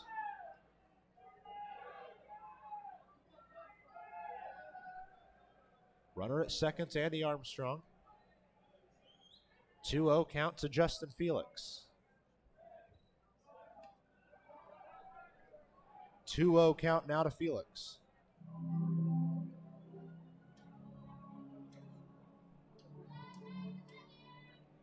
So we take a second to reset as Alec Thomas only found the strike zone once so far.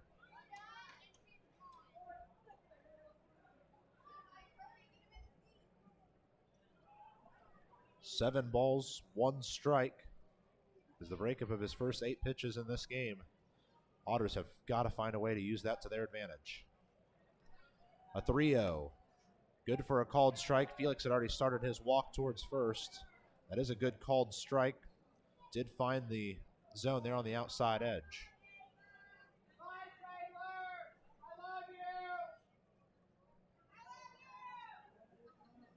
A check-in there in Schaumburg, Illinois, where not only did Washington retake their lead going up 4-2, Schaumburg tied it right back up, 4 runs apiece.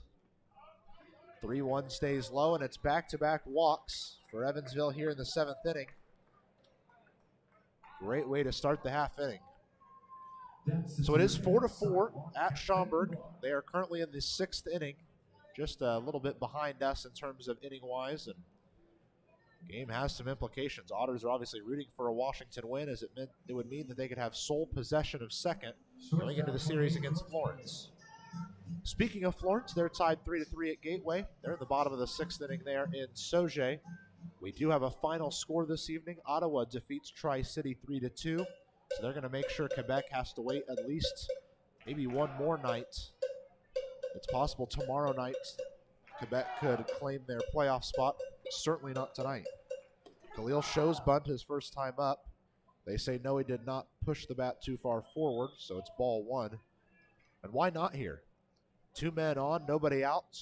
Let George Khalil bunt him around and potentially bring up Elijah Mcnamee then.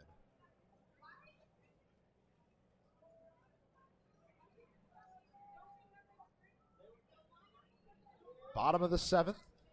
Otters lead by 2, and they're trying to add to it now. It's bunted right back up the middle, picked up by the catcher, thrown out to first. Close, but it is in time for out number 1. Bob Davis, with authority, punches him out there at first. And a lot of love for Khalil as he makes his way back to the dugout. A lot of the fans around there giving some extra love to him. And, of course, the entire Otters team crowding his side of the dugout. Max Peterson turning around and clapping for him. Bobby Siegel, the hitting coach, turning around and giving him a high five. Great to see the entire team, coaches, players, everyone, get around a guy who sacrifices his at-bat to move the runners. So the men are now at second and third with big hit Mac heading to the plate. Huge chance for Evansville to blow this one open. First pitch to Mcnamee. It's good for a called strike 1. Just 1 out on the board. So even if Mcnamee can't get a hit, if he can get something in the air, it would potentially be enough for a sac fly to bring one in. 0-1, swung on and missed. And because of it, he's back in the count now, 0-2.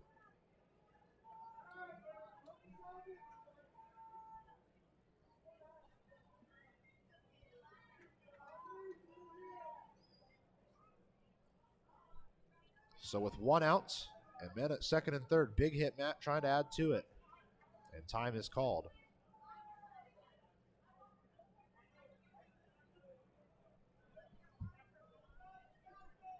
If Mcnamee can't do it, Brian Rosario stands in the on-deck circle, potentially helping out. The 0-2 to Mcnamee. Beautiful pitch there from Thomas. Fell into the high inside corner. A called strike 3. Mcnamee doesn't agree, but that is a beautiful pitch from Thomas to grab himself the final out of the inning. Or sorry, second out of the inning. He's not out of the woods yet. Brian Rosario, who's now batting as a lefty due to the right-handed pitcher. I don't really know which way Rosario feels more comfortable, and unfortunately, Presto can't break it down so that we can see his splits between batting as a righty and batting as a lefty, but it certainly feels as if he has been much more successful as a lefty. He bats both sides of the plate very well, but it seems like he's had more reps as a lefty and therefore has been a little bit more consistent. 2 outs, men at second and third. First pitch to Rosario, stays low, gets away from the catcher for a second, but not far enough for any runner to advance.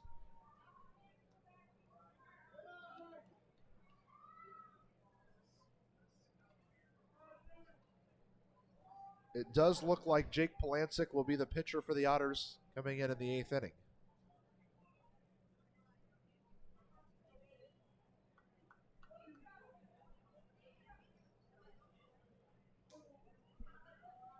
One ball, no strikes for the left fielder Rosario. 2 outs, runners at second and third. Pitch almost finds the inside edge, but instead it advances Rosario out to a 2-0 advantage. Very close pitch there. Good work from the catcher steering to help frame it a little bit as well.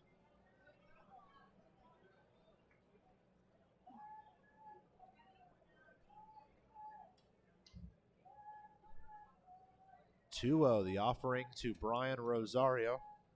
Thomas fires home. Good pitch at the knees. Good for called strike 1. Final time these two teams play this year, at least in the regular season. It takes some special magic to happen for them to face off in the postseason, but not impossible. 2-1 to Rosario. Swinging strike 2 on the inside edge. And this one is all evened up. 2 balls, 2 strikes, 2 outs.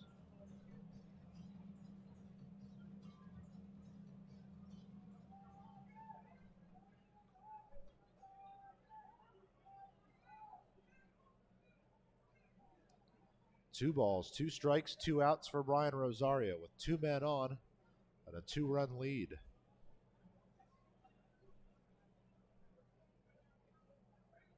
Two to the plate.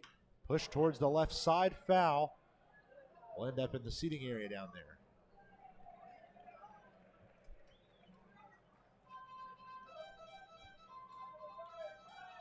Jake Polancic continuing to get his final warm-up tosses in down in the right field bullpen.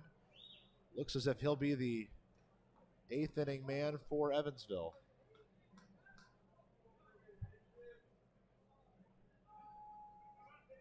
Two home again. Misses on the outside edge. Tried to get him with the same pitch they got Elijah Mcnamee on. Instead, our count goes full.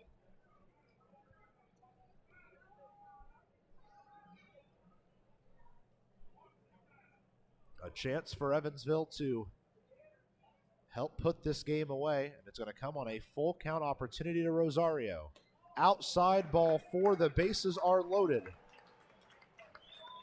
That's a deer sidewalk cafe and bar. And now one of the Otters' biggest bats will head to the plate with the bases loaded and 2 outs. Zack Biermann striding in. He's made really good contact twice tonight out towards right field. Both fell short of getting anywhere for a base hit. Secret weapon trying to add a little fuel to the fire for Biermann. Huge opportunity for him. First pitch home. Swinging strike 1. Biermann a little bit of ahead of the pitch there.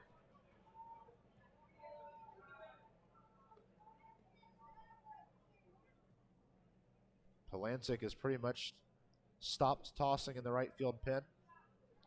Sure, he's hoping that he can get himself into the game with a little bit more of a lead. 0-1. Biermann leaves this one alone. His count evens up on it. Wasn't really a chance of that pitch because Thomas seemed to have lost it on the way home and it ended up in the opposite batter's box.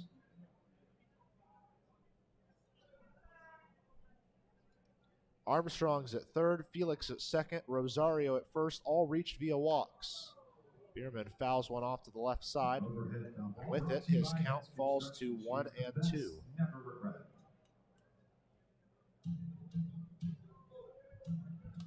So a big-time pitch here for Alec Thomas, of course, but also for Zack Biermann. The 1-2 to the plate. Stays inside, and our count will even.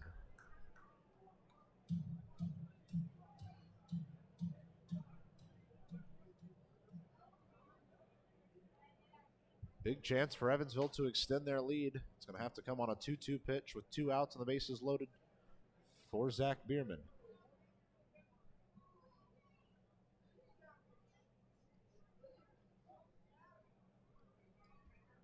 The 2-2 offering to Zack Biermann. Almost catches him in the elbow. He just barely gets out of the way. And he will face a full count as well. Thomas at risk of walking in. An extra run for the Otters.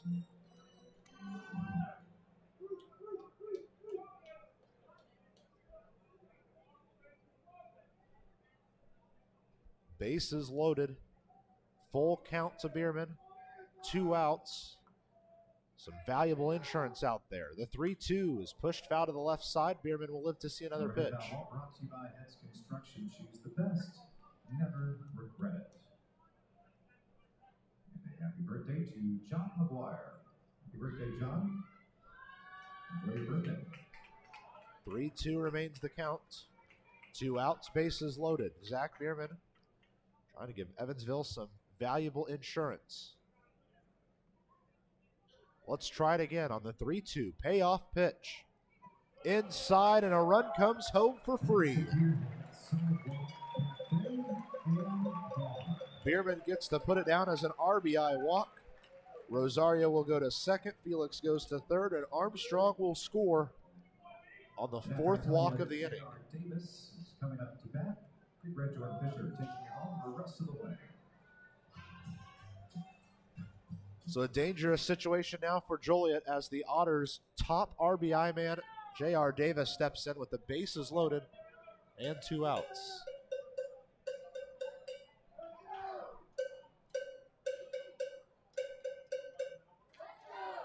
Davis ready for his first pitch of the at-bat. It's on the way, low and outside for ball 1.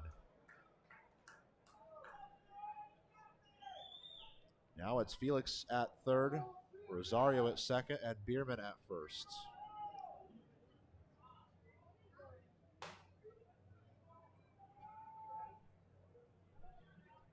Alec Thomas taking his time prior to the 1-0 to Davis. Good for ball 2 high. Looks good. Must have stayed a bit over the elbows. Thomas entered this game in a great situation. It was a great performance from Steve Moyers on the night. He sat down 7 with strikeouts, only gave up the 2 runs. And that was on the 1 pitch that the home run came off of. Otherwise, Moyers was great in this one. 2-1, stays low and outside. And just like that, Evansville is potentially 1 pitch away from grabbing another run here. Polancik's doing his best out and right to stay warm, as this inning just has not seemed to want to stop yet.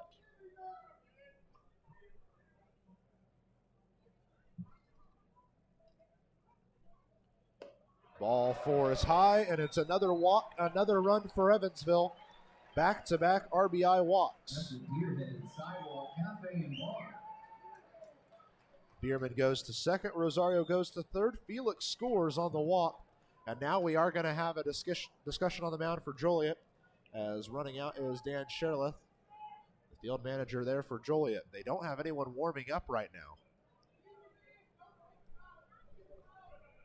As for what's next for Joliet, coming up on their schedule,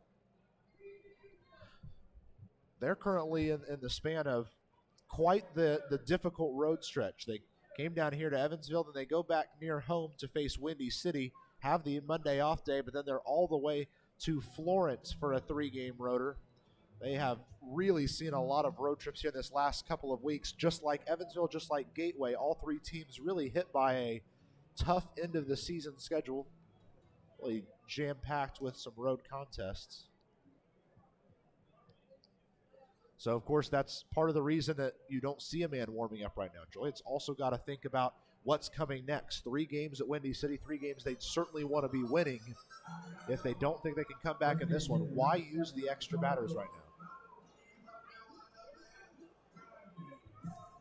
Dakota Phillips heads to the plate with the bases loaded and 2 outs. Talk about a chance to settle back into the lineup. Otters lead by 4. The first pitch home to Dakota Phillips. Low inside, ball 1.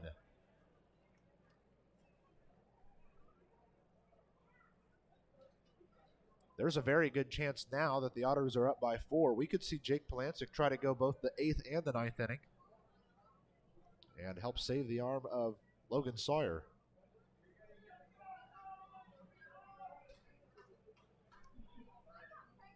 One-0 the count for Phillips. Zooms one out towards right. Looks like it's going to be fair. It's down for extra bases. There goes Phillips around first. He kind of stumbles on the bag, so he's going to have to retreat back. But it's a 2-run RBI single for Dakota Phillips. Welcome back to the lineup.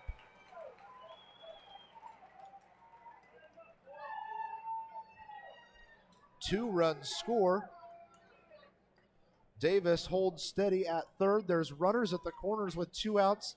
4 Evansville runs have bounced them up now to a 6-0 advantage in this one.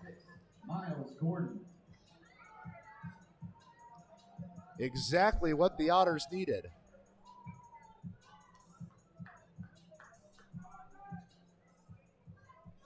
So that brings up Miles Gordon, who is the 9th Evansville Otter to head to the plate in this half inning.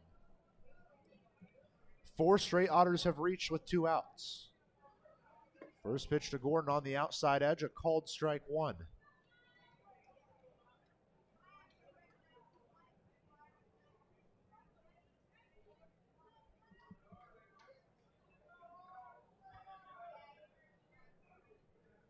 Davis at third, Phillips at first.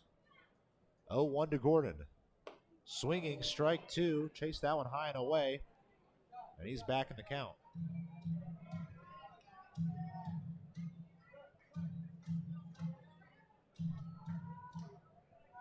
(6-0) Evansville now. Here in the bottom half of the 7th inning, offense has exploded for some quality insurance.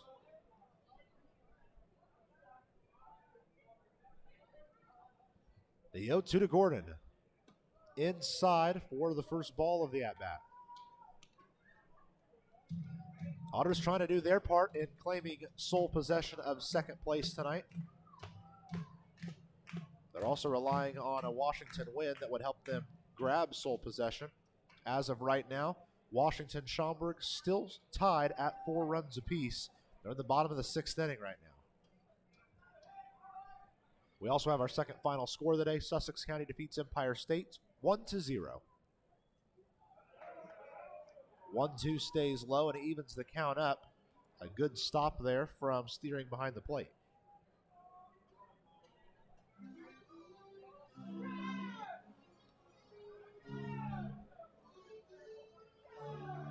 Poor Jake Polancic out there in right field had himself ready to come into the game as soon as that second out happened, and now Otters have extended this half inning by quite a bit, and he's had to keep throwing to keep himself warm. Another ball high takes our count to full. There's runners at first and third with 2 outs.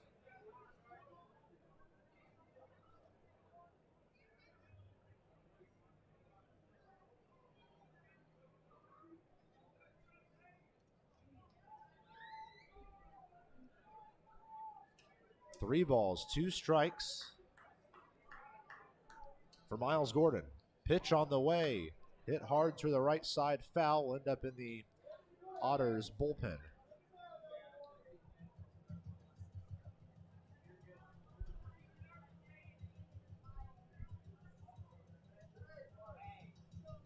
Evansville down to their last 3 home games after tonight. 6:35 tomorrow and Saturday with a 12:35 first pitch on Sunday. Love to have you here at historic Bosse Field. 3-2 outside. The bases are loaded after another walk. And for the second time in the inning, Andy Armstrong will head to the plate. He led off this thing with a walk. See if that gets a man up. Yes, finally Joliet gets a man up and warming as the bases are now loaded for Evansville again with 2 outs.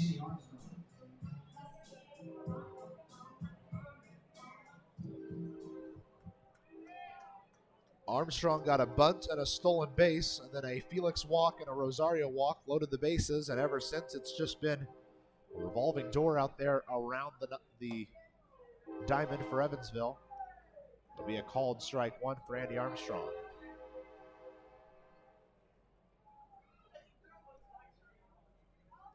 So it's Davis at third, Phillips at second, Miles Gordon at first. 2 outs. Bases remain loaded for Evansville. An 0-1 to Armstrong. He fouls one to the right side, back over the top of the roof here.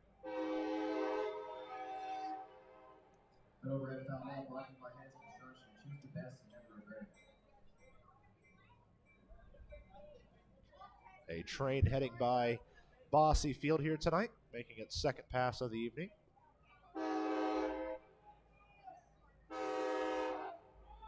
The 0-2 to Armstrong. High outside, ball 1.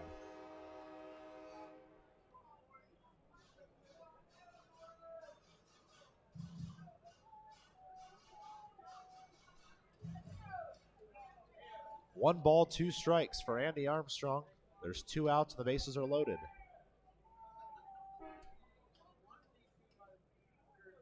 It's Weegley sent back up the middle. DePrinted Johnson walks in, grabs it, steps on second for the final out of the inning. And after the Otters bat around, finally the inning ends for Joliet. But now Evansville leads 6-0 here on your home for the Otters Digital Network.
Evansville Otters baseball on the Otters Digital Network and Flow Sports is presented by Bud Light.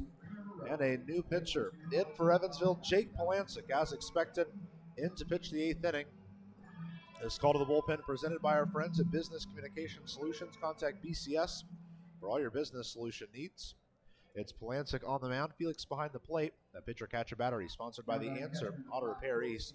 Find all your battery needs at The Answer Auto Repair East, located at 2319 North Green River Road. Or give them a call at 812-475-9000. What a day for Zach Smith. No runs on 4 hits, 7 consecutive innings. He gave up 1 walk, struck out 4. Great day on the bump for Smith. Philip Steering makes his way to the plate now. Starts off with ball one on the inside. 1-0 misses on the outside, and it's quickly 2-0 now. Big thing for Joliet tonight, 0 for 8 with runners on. That's what killed him.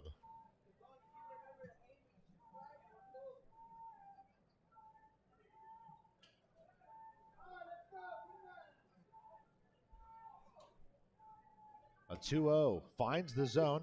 Good for a called strike.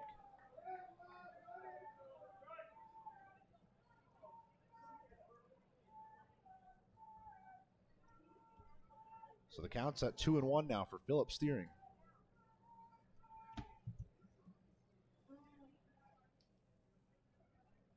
The 2-1 home just misses low, and the count's now 3-1.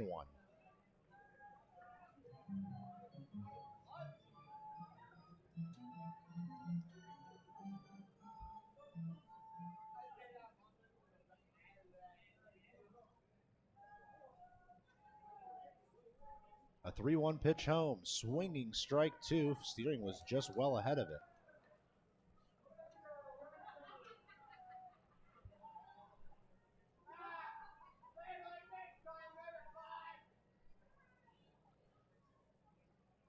So a full count opportunity for Felix Steering with 1 out and nobody on. The 3-2 is launched down the right field line, but foul. Biermann will not have a play on it.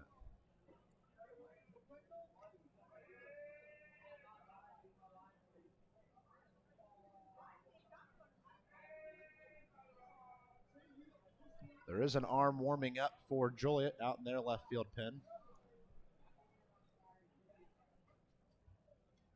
Likely the one they want to do the 8th inning for them. Palancia gets set prior to the 3-2. Payoff pitch to Felix Steering. It's fouled back over the top of the stadium, and we will continue to watch this battle unfold. Choose the best. A thank you to our awesome ODN crew who's given us a view down there in the left field pen. Caden O'Brien is the one warming. The lefty out of the University of North Carolina could make his second appearance in this 3-game set. The pitch put off towards the right side will keep Felix Steering alive in the count. That overhead foul ball brought to you by That's Construction. Choose the best and never regret it. John Smith. Looks like a pretty straight up defensive alignment for Evansville, other than George Khalil, who's playing right in the gap between second and third base. We'll try again on the 3-2 pitch to the catcher, Felix Steering. Outside, and it's a leadoff walk for the catcher. Walks don't happen often, especially recently from Jake Palancic. Entering today's game in his last 11 appearances, he's put in 17 2/3 innings, and in that time given up 4 hits, 9 walks, no runs, and he struck out 26. Been a ton of fun to watch recently. Now he's going to have to work around a leadoff walk.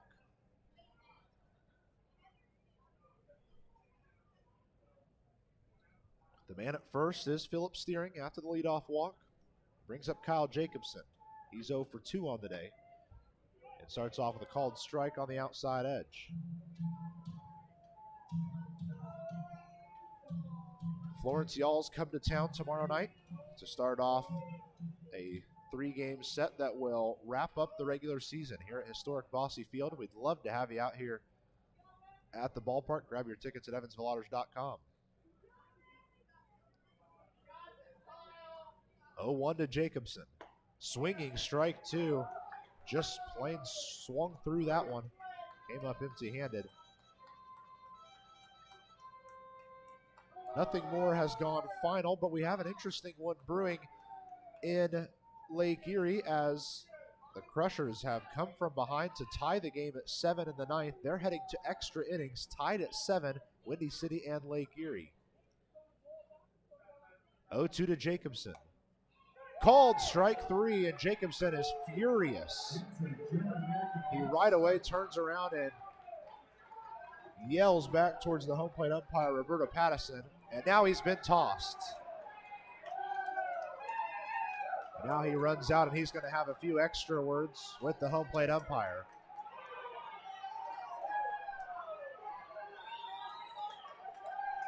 So here in the top of the 8th inning, Kyle Jacobson has been ejected from our ball game.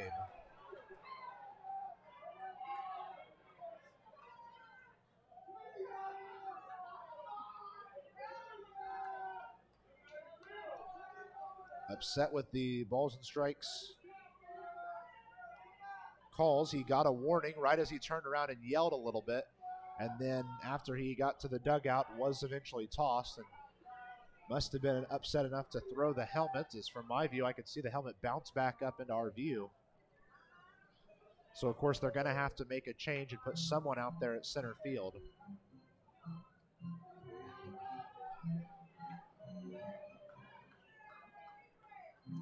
So that's what they're trying to figure out right now. The manager, Dan Schlereth, is at the plate now trying to figure out who's going to fill in at center field.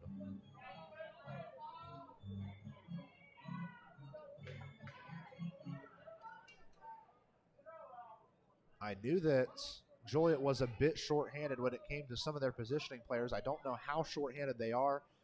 When I had a time to chat with their coaching staff today, they said, we've got some changes because things are going to be a little strange for us. So we're not exactly sure who's going to fill in center field. We will let you know once they return to the defensive alignment.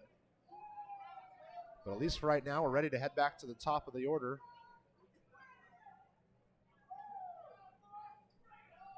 Where Matt Feinstein steps in. 1 out, man at first here in the top of the 8th inning. Ball bounces in on the outside edge, the outside batter's box for ball 1.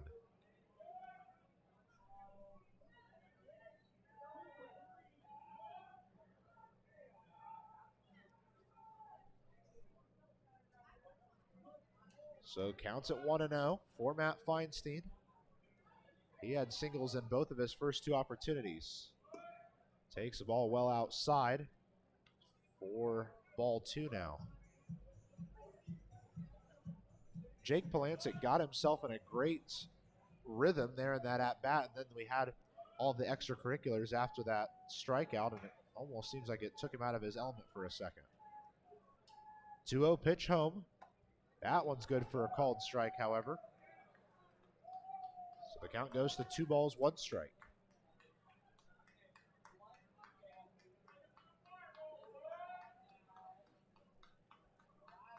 Runner over there at first is Philip Steering after his leadoff walk. 2-1 pitch home to Matt Feinstein. This is on the low inside corner, and with it, our count goes to 3 balls, 1 strike.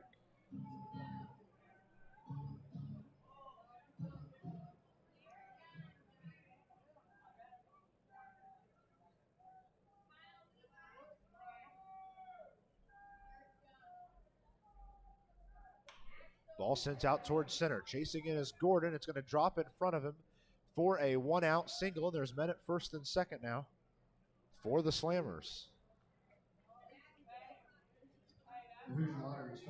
So that'll bring up the shortstop, Tyler DePreta Johnson. DePreta Johnson grounded into 2 double plays, one in the first, one in the fourth. Both of them came after singles from Feinstein. So we'll see what follows this time. There are runners at first and second. 1 out. Otters would love to turn 2.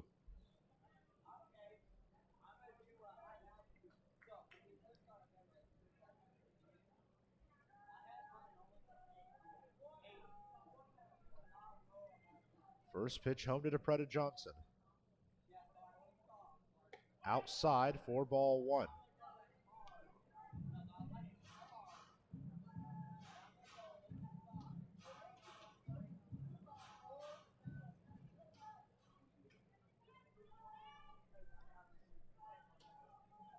So now a 1-0 pitch to the shortstop. Taken for a called strike. I see an Otter getting up in the bullpen. At first glance, looks like Jacob Bowles that's starting to work down to start tossing for Evansville.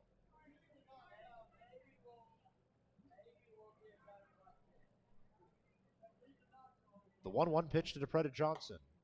Good for a called strike two. That one was needed by Polanczyk. And indeed it is. Jacob Bulls out there starting to warm in the Otters bullpen.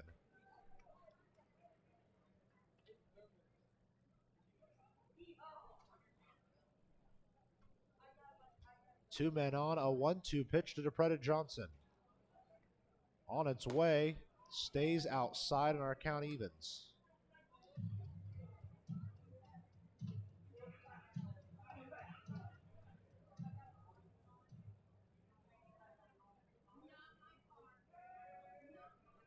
So we take a second to reset prior to the 2-2 pitch to DePretta Johnson.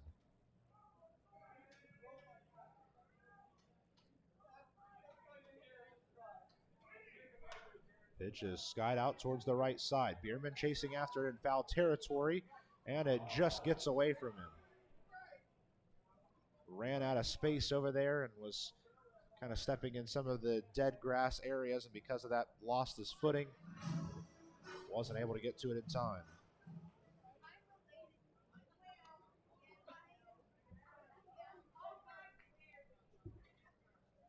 So with runners at first and second, the count's now at 2-2 for DePretta Johnson. One out here in the top of the eighth. A lot of work left to do for Joliet, but they're certainly not out of it right now.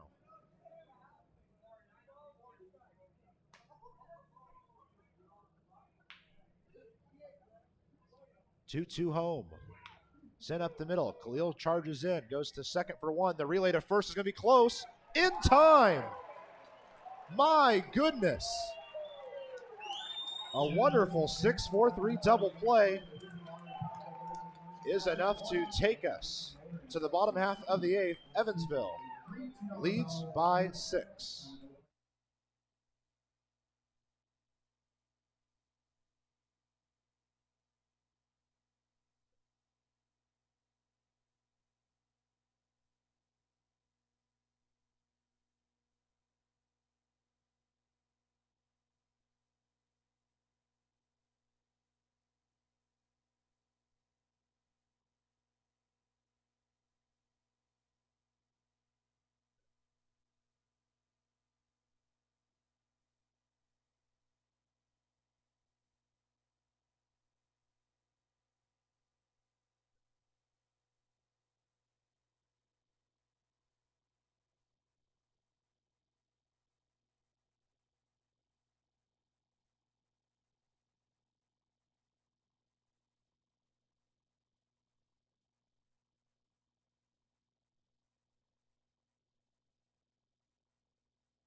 And as we head to the bottom of the eighth, a new pitcher on the mound for Joliet, Caden O'Brien, the lefty out of the University of North Carolina, will make his second appearance in our 3-game set. This call to the bullpen, presented by our friends at Business Communication Solutions. Contact BCS for all your business solution needs. O'Brien on the mound. Steering behind the plate, the pitcher-catcher battery, sponsored by The Answer Auto Repair East. Find all your battery needs at The Answer Auto Repair East, located at 2319 North Green River Road, or give them a call at 812-475-9000.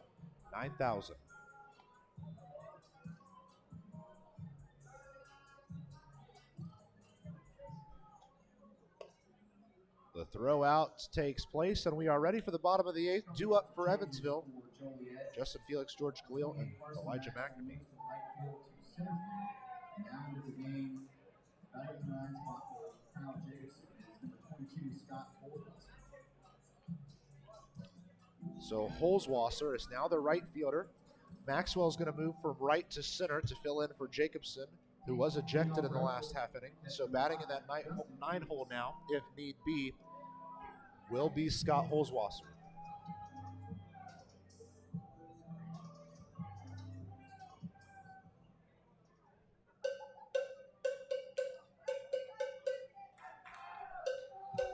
Felix, Khalil, and Mcnamee due up.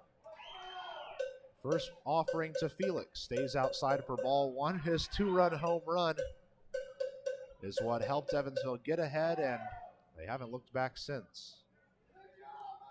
Quick update from Avon, Ohio. Lake Erie has a chance to win it in the bottom of the 10th. They're still tied at 7.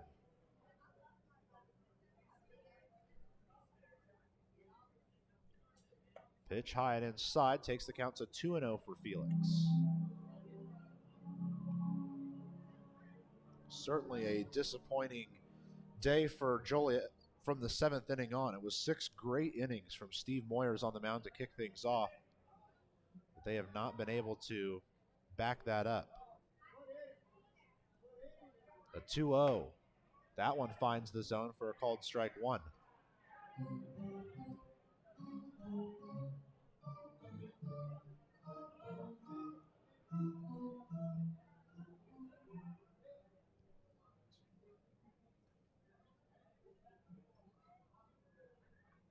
Quick break taken as we reset. Now the 2-1 to Felix. That one's good for a called strike. Strong pitch there from O'Brien to even things up.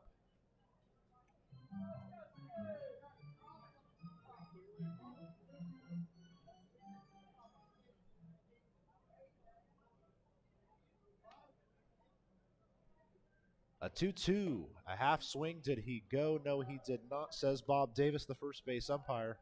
Able to check his swing in time is Felix.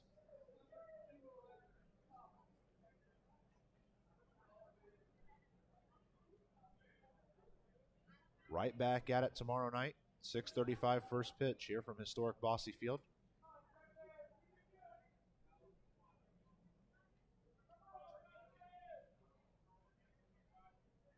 A 3-2. Stays ho. And stays high for ball 4. Felix will get his second walk of the day. That's a sidewalk cafe bar.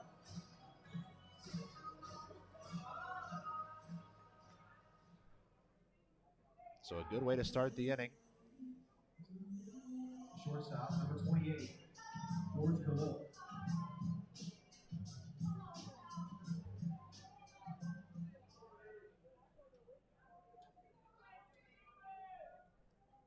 George Khalil at the plate now, the Australian shortstop, looking for his first time on base today.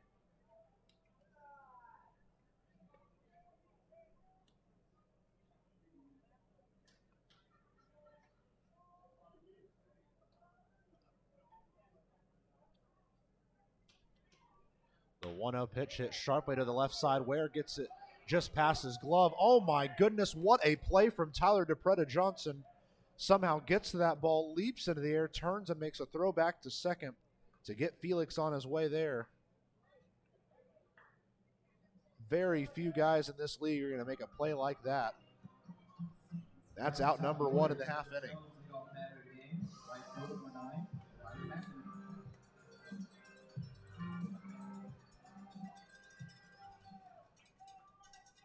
So it's now Elijah Mcnamee's turn at the plate. 1 out, 1 man on here in the bottom half of the 8th inning.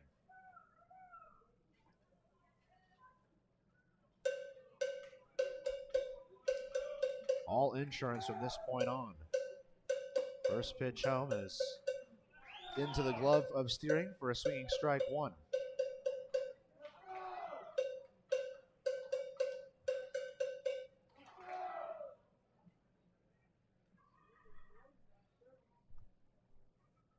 Runner at first is George Khalil.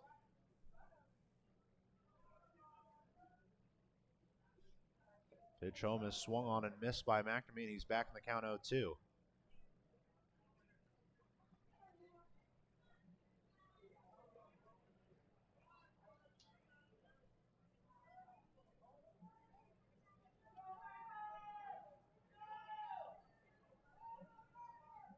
By the way, exciting news about Gary Mattis today, the former Otters second baseman who had his contract purchased by the Diamondbacks earlier this year. He was called up to Double-A earlier this week. Had a wonderful game last night in his Double-A debut. He went 2 for 4 with 3 runs scored. It seems to be that at least right now, Gary Mattis is in very good hands in that Diamondbacks organization. And Gary, we just want to let you know the entire Otters faithful here are proud of you and wishing you the best there at the next level. 1-2 swung on and missed. Mcnamee will sit down with a strikeout, third one of the day for him. And that will now bring up Brian Rosario. 13, Brian Rosario. As it is another lefty, Rosario returns to the right-handed batter's box.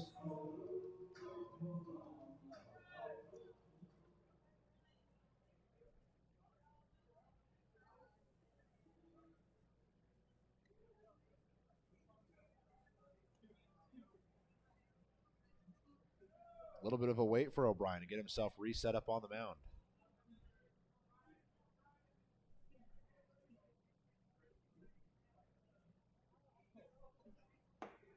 Pitch home finds the zone for a called strike.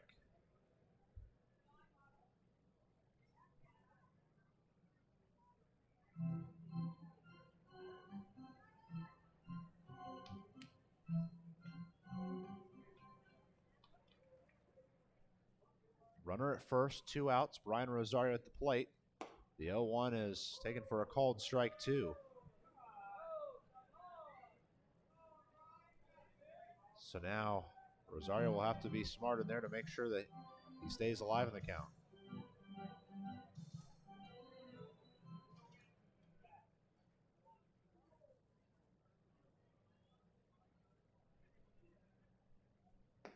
Another pitch. This one stays low, so Rosario will stay alive.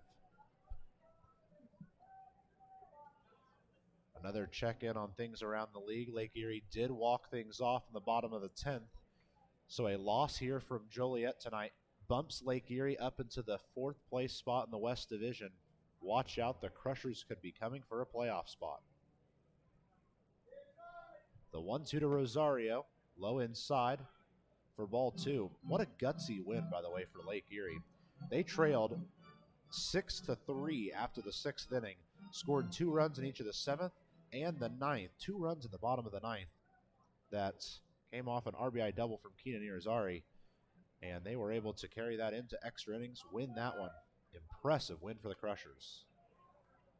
Foul tipped ball back into the netting, evens our count at 2-2 for Brian Rosario. Of course, I'm sure you want to know what's going on in Schaumburg. They are just going into the bottom of the 8th, still tied at 4 runs apiece.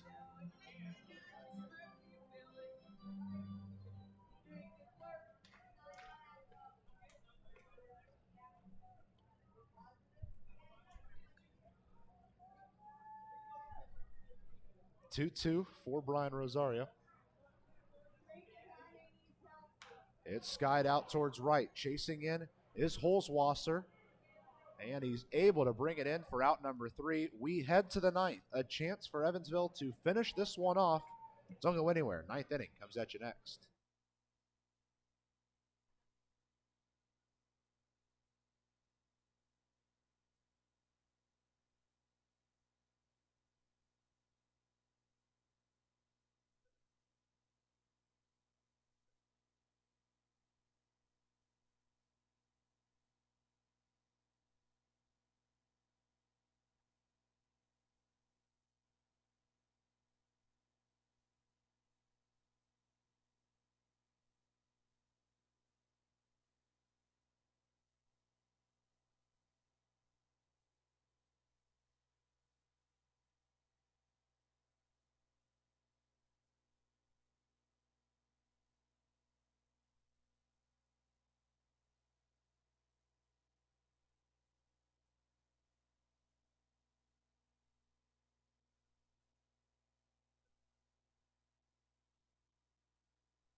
top of the ninth inning, and Brennan McCurry will make his way to the bump to make his debut with the Evansville Otters. He was picked up a couple of weeks ago on the final day of the transaction deadline.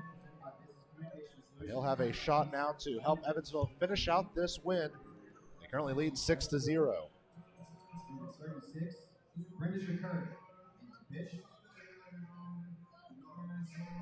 Brennan McCurry is a righty out of Upelo, Oklahoma. Doesn't take too many warm-up pitches before he says he's pretty much ready to go, so they'll throw the final one home and toss out towards second. This call to the bullpen presented by our friends at Business Communication Solutions. Contact BCS for all your business solution needs. McCurry on the mound. Felix behind the plate. The pitcher catcher battery sponsored by the Answer Auto Repair East. Find all your battery needs at the Answer Auto Repair East, located at 2319 North Green River Road, or give them a call at 812-475-9000.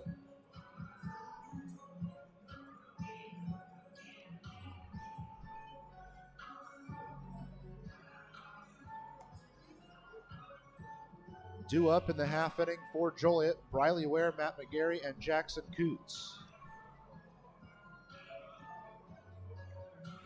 Final warm-up toss has been thrown, and we are ready to go. Briley Ware, the leadoff man for Joliet, walked in the fourth, and that was bookended by a couple of strikeouts. One looking in the first, one swinging in the sixth.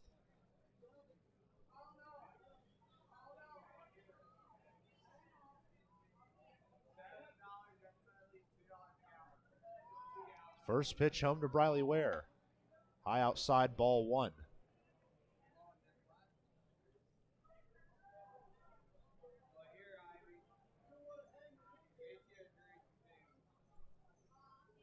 Now a 1-0 home. That one does find the zone on the outside half for a called strike, and the count evens up.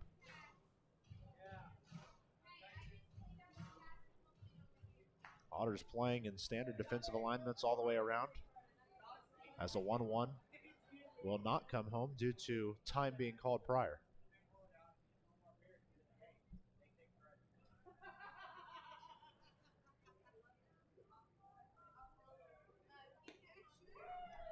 A called strike takes the count to 1-2 now. A chance for McCurry to grab a strikeout.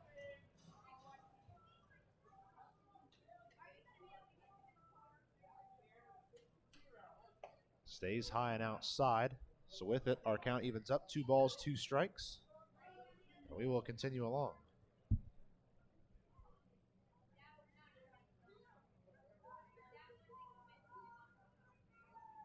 A little bit more about Brennan McCurry. A lot of experience for him, by the way. This pitch gets way outside for ball 3. McCurry was drafted by Oakland in the 22nd round of 2014 out of Oklahoma State. And throughout his professional career has played in AAA, AA, single A, all over the place. A lot of it with the Oakland affiliation. Finally hit AAA with the Houston affiliation. And even played in AAA Round Rock for Houston in 2019. Choose the best. Never regret it. He has pitched in 146 games at the AAA level. 146 games, a 4.03 ERA. In AA, a 2.0 ERA. Very good there. And a close pitch is no good for a strike. It's a full count walk for Briley Ware here to kick off the 9th inning. Second baseman, number 8, Matt McGarry.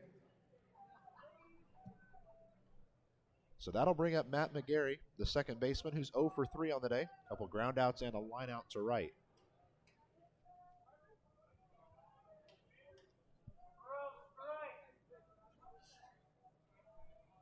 The runner at first is Briley Ware. First pitch home, stays inside for ball 1.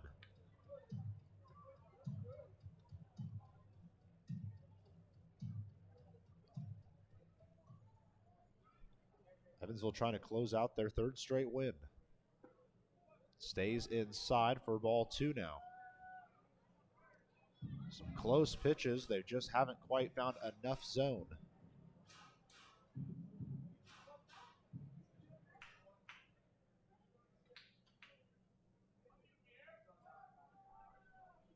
2-0s on the outside for ball 3 now.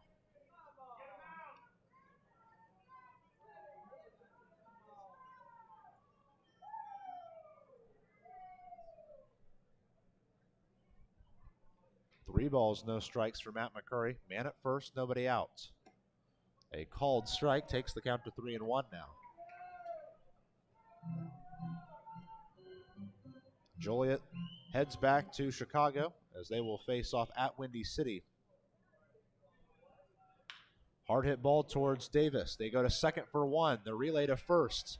Close in time. 5-4-3 on that one.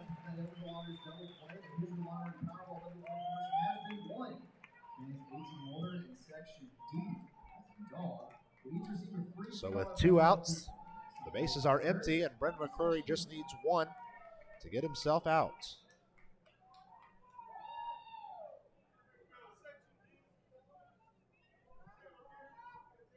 Number 17, Jackson.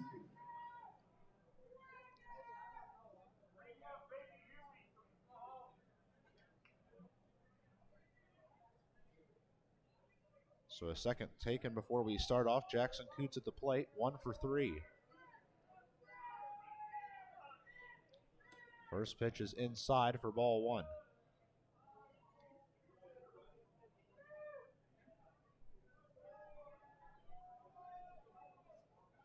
Otters playing straight up defensively for Jackson Coots. A man with some power. Big curveball stays a bit high, doesn't quite get to the zone, so the count goes to 2-0.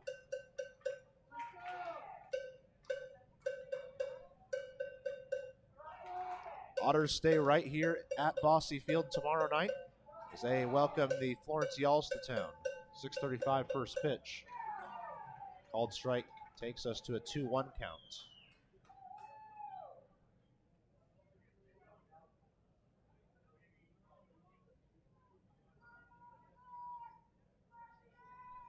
Two-one home. Zoomed out towards left. It's going to drop in front of Rosario for a 2-out base hit for Jackson Coots. His second hit of the ball game.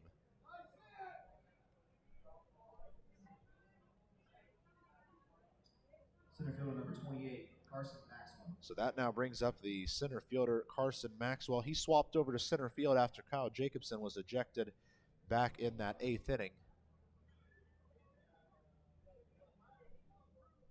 So far in the game, Carson Maxwell, 1 for 3, a single, a ground out, and a line out. His first offering is outside ball 1.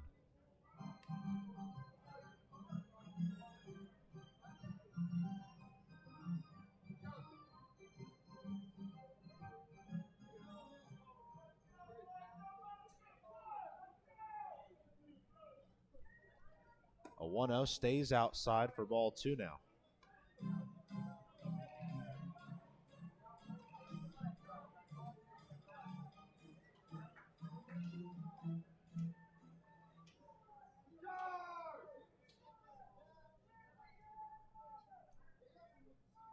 The 2-0, that's good for a called strike just under the elbows. McCurry working hard to find that strike zone.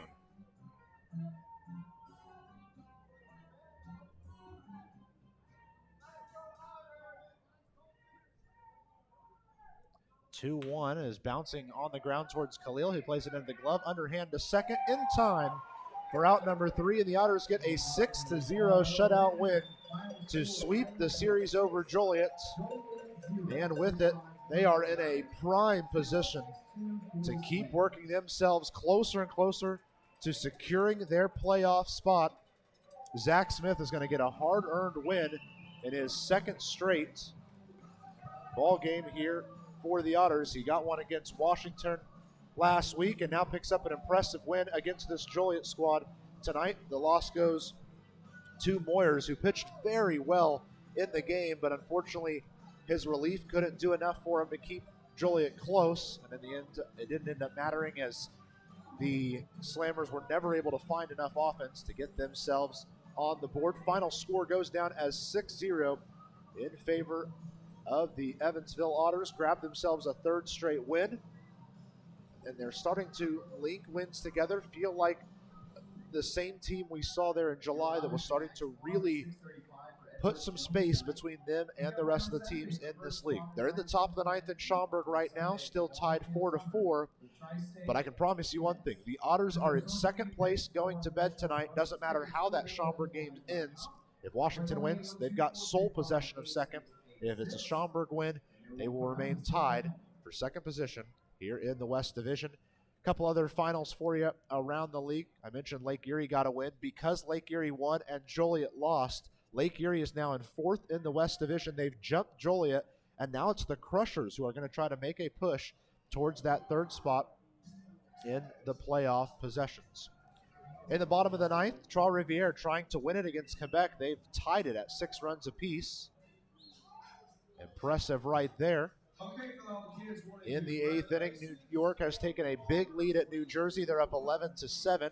They've still got some time to go there. And we have a final score from Sauget. The Gateway Grizzlies get a 4-3 win against the Florence Yalls. The Yalls lose that one, and they hop on the bus, head over here to Evansville. We will face off with the Yalls for the next 3 nights here from historic Bosse Field.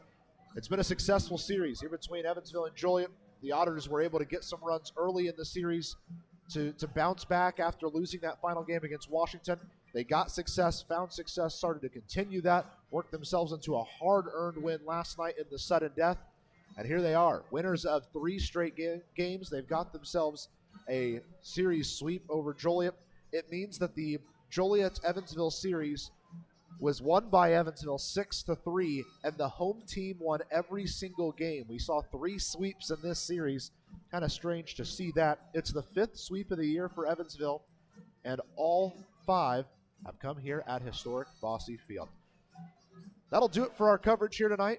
Here from Evansville, we'll be right back at it tomorrow night, 6:35 first pitch, 6:20 pregame show. Bill McCune will be back here next to me, and we will have every pitch for you between the Florence Yalls and the Evansville Otters as we start to finish the countdown. 3 games left here at Bosse Field in the 2022 regular season. For all of us here at the Evansville Otters, I'm Matthew Will saying so long from beautiful historic Bosse Field. I'll talk to you tomorrow night as the Yalls come to town for a 3-game set.